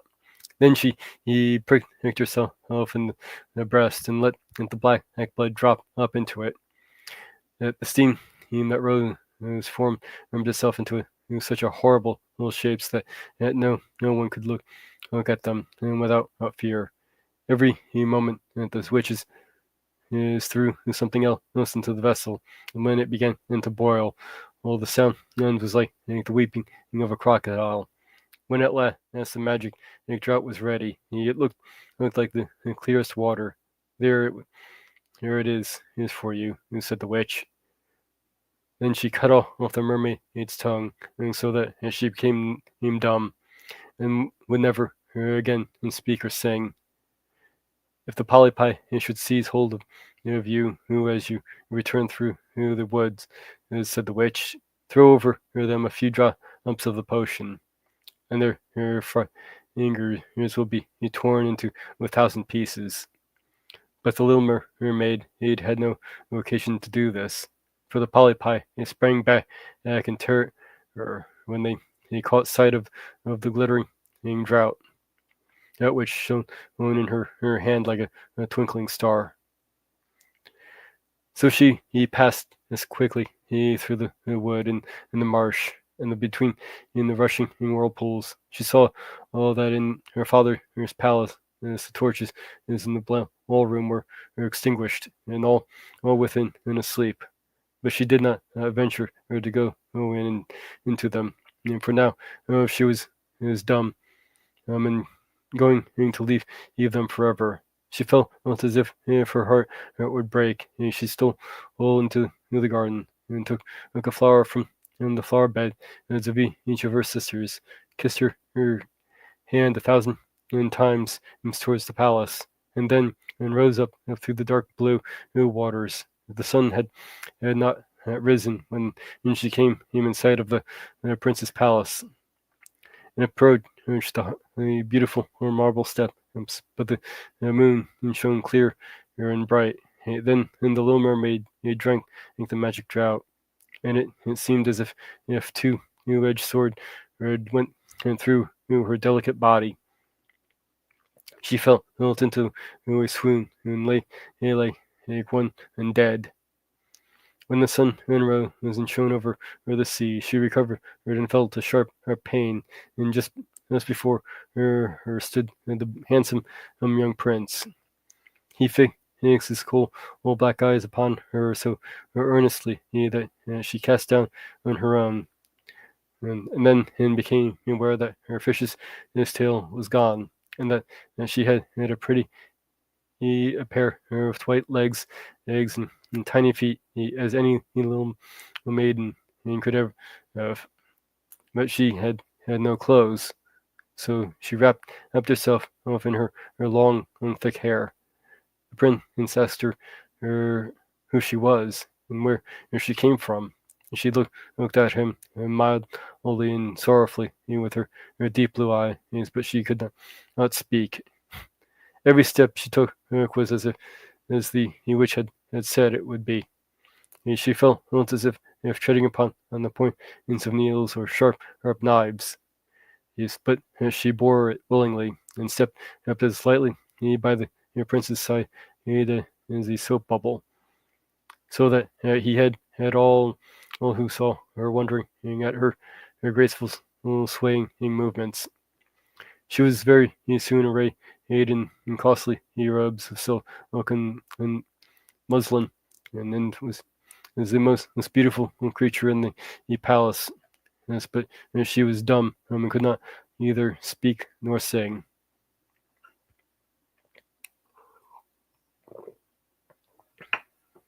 But her beautiful little female slave, dressed in silk and gold, stepped forward and sang before the prince and his royal partners, and one sang better than all the others. And the prince clapped up his hands and smiled all at her.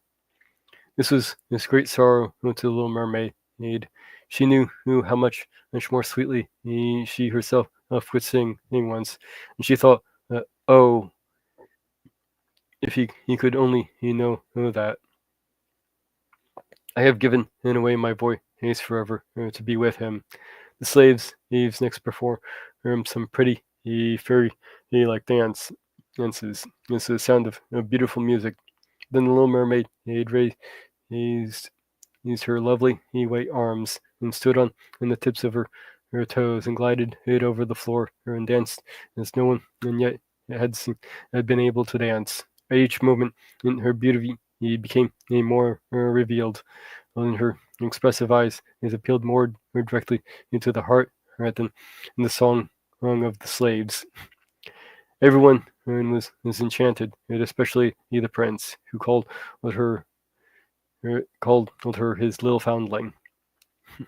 And he danced again, and quite readily to please him. And though each step her foot touched the floor, it seemed as if she trod on sharp knives. The prince said that he should remain with him always, and she received permission and to sleep at his door on a velvet cushion, and he had a page's dress made for her, that he might accompany him on horseback. They rode together through the sweet, scented woods, as where the green boughs touched their shoulders, and the little birds sang among the fresh leaves. She climbed in with the prince to the top of high mountains, and although her tender feet bled so that even in her steps from she only laughed. The follow and followed until they could see the clouds beneath them, looking like a flock of birds traveling to distant lands. While at all all the prince's palaces, and when all the household were asleep, she would go and sit it on the broad red marble little steps, for it eased her burning feet to bathe them in the cold sea water, and she thought of all the moons below in the deep.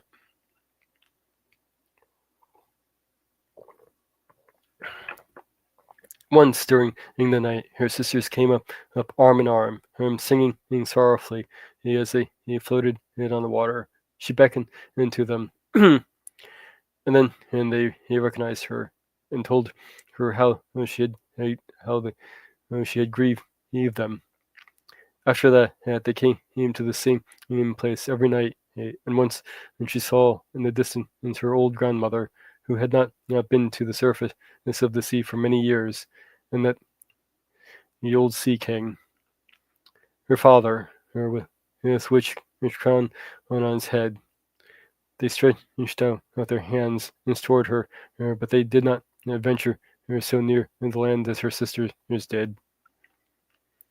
As the days passed, she loved the prince more fondly, and he loved her as he would love a little child, but it never came into his head to make her his wife. Yet, unless he married her, she could not receive even a mortal soul.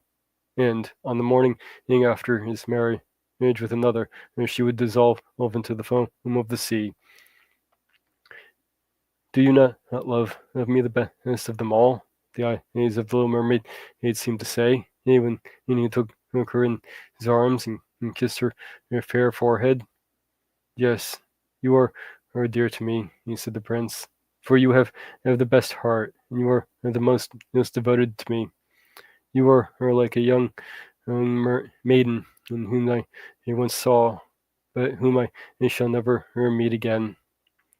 I was in the ship that was wrecked, and the waves cast me ashore near the holy temple, where several young maidens performed the service.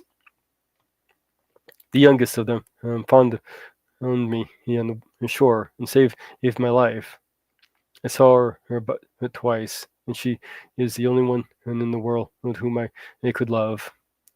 But you are like her, and you have almost driven in her image out of my mind. She belongs to the holy temple, and my good fortune and has sent you to me instead of her, and we will never part. He knows not that it was I who saved his life. I've thought the little mermaid. I carried him over the sea to the wood where the temple stands. I sat up beneath the foam and watched till the human beings came to his help. I saw the pretty maiden and that he loves better than he loves me. And the mermaid sighed deeply, but she could not shed tears. He said, "As the mermaid belongs to the holy temple, therefore she will never return to the world. They will meet no more. While I am by his side and see him every day, I will take care of him and love him and give up my life for his sake." Very soon it was said that the prince must marry, and that the beautiful daughter of a neighboring king would be his wife, for a fine ship was being fitted out.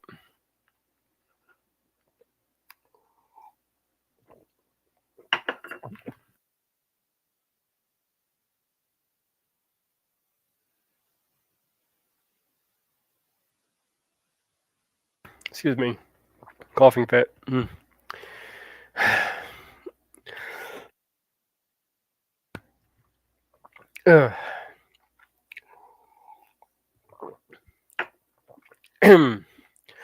Although the prince gave out that he merely intended to pay a visit to the king, and it was generally he supposed that he really went to see his daughter.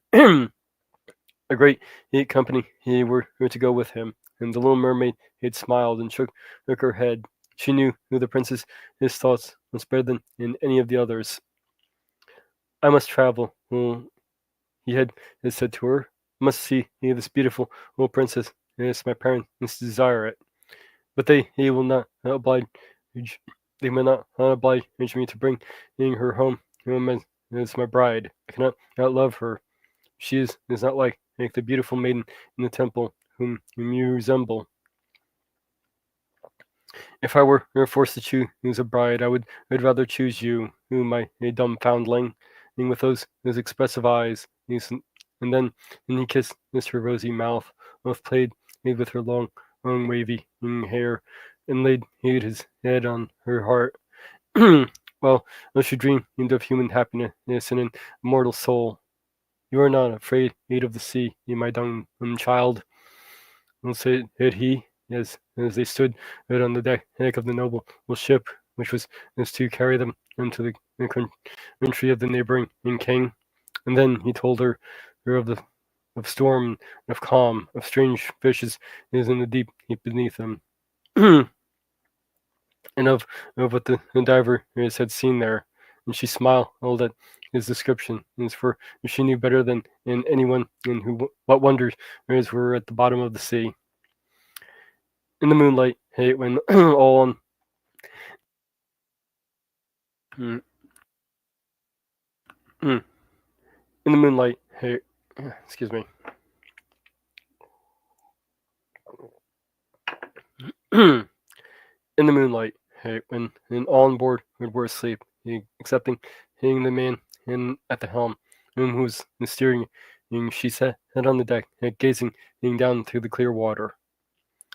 She thought she could distinguish her father's castle, and upon it her aged grandmother, with a silver crown on her head, looking the rushing tide at the keel of the vessel. Then her sisters came up on the waves and gazed at her mournfully, wringing her white hands, and she beckoned to them and smiled and wanted to tell them how happy and well off she was. But the cabin boy he approached, and when her sisters dived down, he thought it was only the foam of the sea which he saw.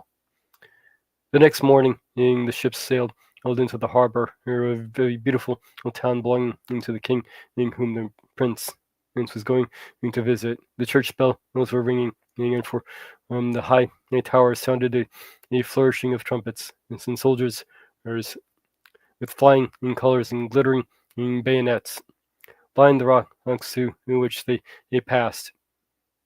Every day it was a festival, a ball, all was entertainment, and followed one another. But the prince had not yet appeared. Or the princess had not yet appeared.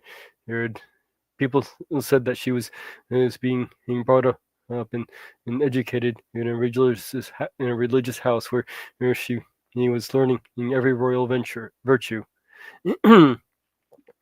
At last she came. Then the little mermaid, who was very anxious to see whether she was really beautiful, was obliged to acknowledge that she had never seen a more perfect vision of beauty.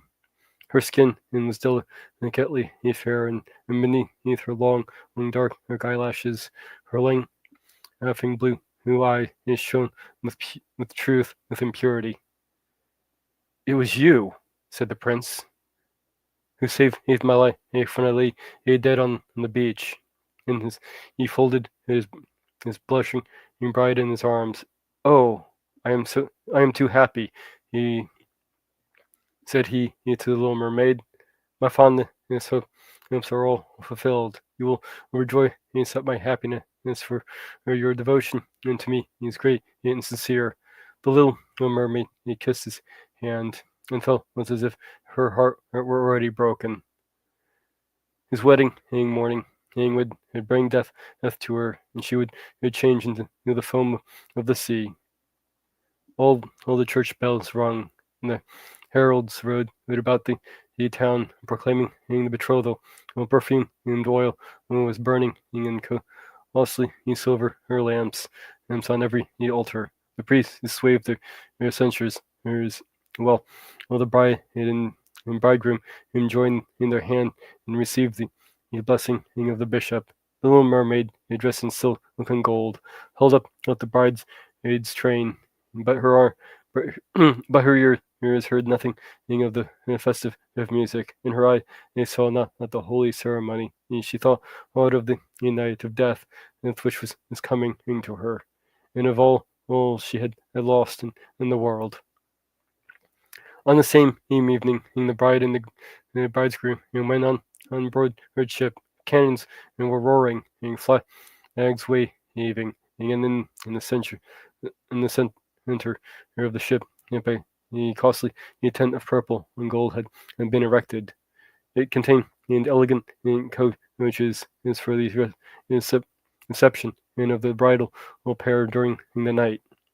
The ship, with swelling sail, was in a favorable wind, glided away smoothly and lightly over the calm sea. When it grew dark, a number of colored lamps were lit, and the sailors danced merrily on the deck. The little mermaid could not help thinking of her first rising out of the sea, when she had seen similar festivities and joy, and she joined in the dance, poised herself off in the air as a swallow when he pursues his prey, and all present and cheered her with wonder. She had never danced so elegantly before. Her tender feet felt as if cut with sharp knives, but she cared not for it. A sharper pain had pierced through her heart. He knew this was the last evening she could ever see the prince, for whom she had forsaken her kindred and her home. She had given up her beautiful voice and suffered unheard of pain daily for him, while he knew nothing of it. This was the last evening that she would breathe the same air with him, and of gaze on the starry sky and the deep sea, an eternal night without a thought of a dream. Waited her. She had no soul. Now she could never win one. All was joy and gayly on board the ship up till long after midnight, and she laughed and danced with the rest while the thoughts of death were in her heart. The prince kissed his beautiful bride while she played with his raven hair, till he went arm in arm to rest in the splendid tent. Then all became still on board the ship. The helmsman in alone went away. He stood at the helm. The little mermaid leaned her white arms on the edge of the vessel and looked toward the east for the first blushing morning, for the first ray of dawn, and that would bring her death. If she saw her sisters rise out of the flood, they were as pale as herself, but their long, beautiful hair was waved no more in the wind and had been cut off.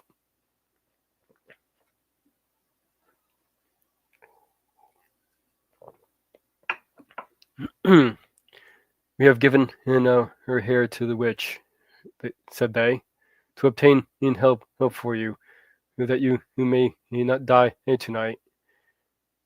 She has given us a knife. Here it is. See, it is very sharp.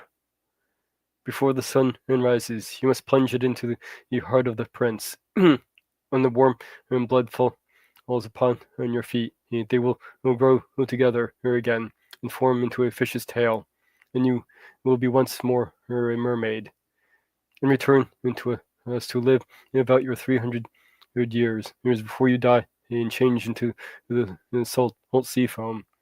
Haste, then. He or you must die before sunrise. Our old grandmother moaned, and so for you that your white hair is falling out from sorrow, as ours fell under the witch's scissors. Kill the prince and come back, hasten.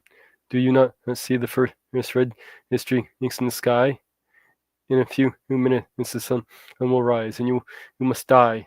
Then they sighed deeply and mournfully and sank down beneath the waves. The little mermaid drew back the crimson and curtain of the tent, and beheld the fair bride with her head rested on Prince's breast. She bent down and kissed his fair her brow, then and looked at the sky, on which the rosy dawn grew brighter and brighter. Then she glanced at the sharp knife, and again fixed her eyes on the prince, who whispered the name of his bride in his dreams. She was in his thoughts, and the light trembled in the hands of the little mermaid, and she flung it far away from her into the waves. The water turned red where it fell, and the drop that spurted it up looked like blood. She cast one more her lingering, half fainting glance at the prince, then threw herself from the ship up into the sea, and thought her body was dissolving into foam. The sun rose above the waves, and her warm rays fell along the cold foam of the little mermaid, who did not feel as if she were dying. She saw all the bright sun, and all around her floated hundreds of transparent, beautiful little beings. She could see through them, and the white sails of the ship, and the red clouds in the sky.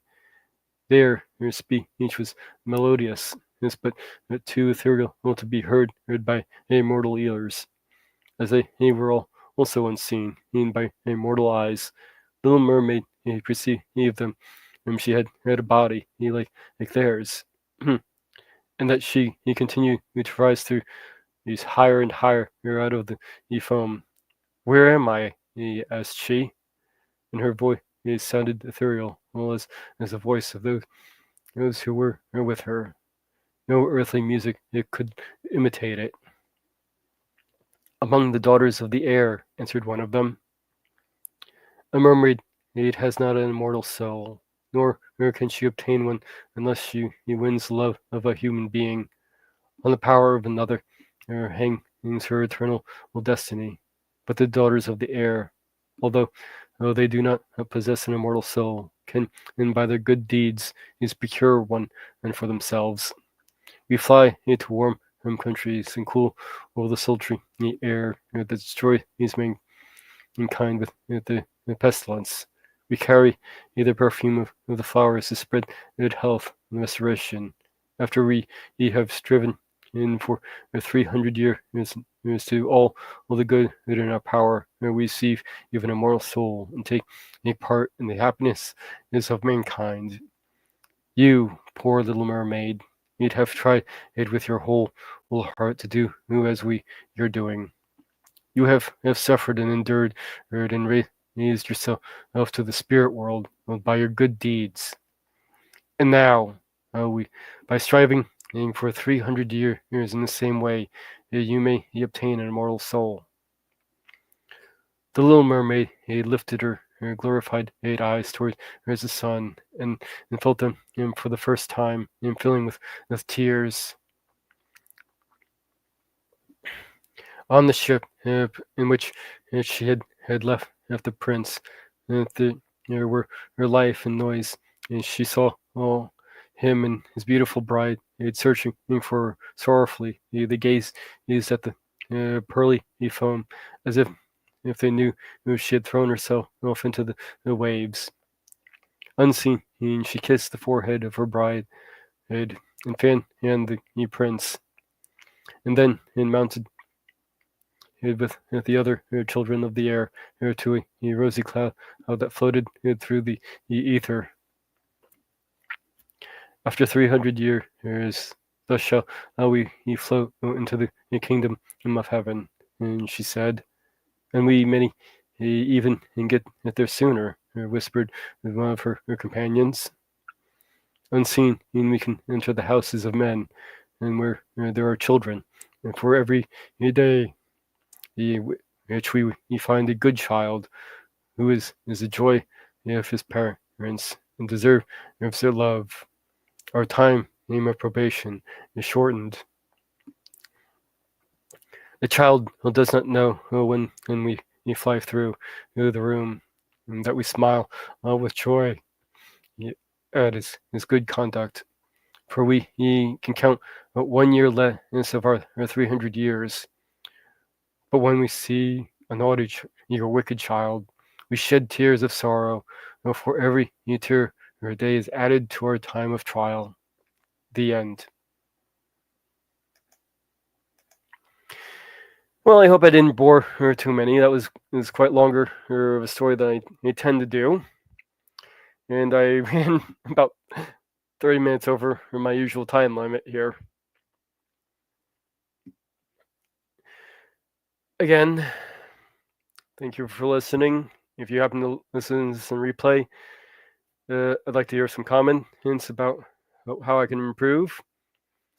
I am thinking about maybe pre-recording the stories so I don't get all the flubs and hiccups throughout the story. If you prefer that, let me know. If you prefer listening to all this live and hearing all my mess ups, let me know about that as well. So long for now.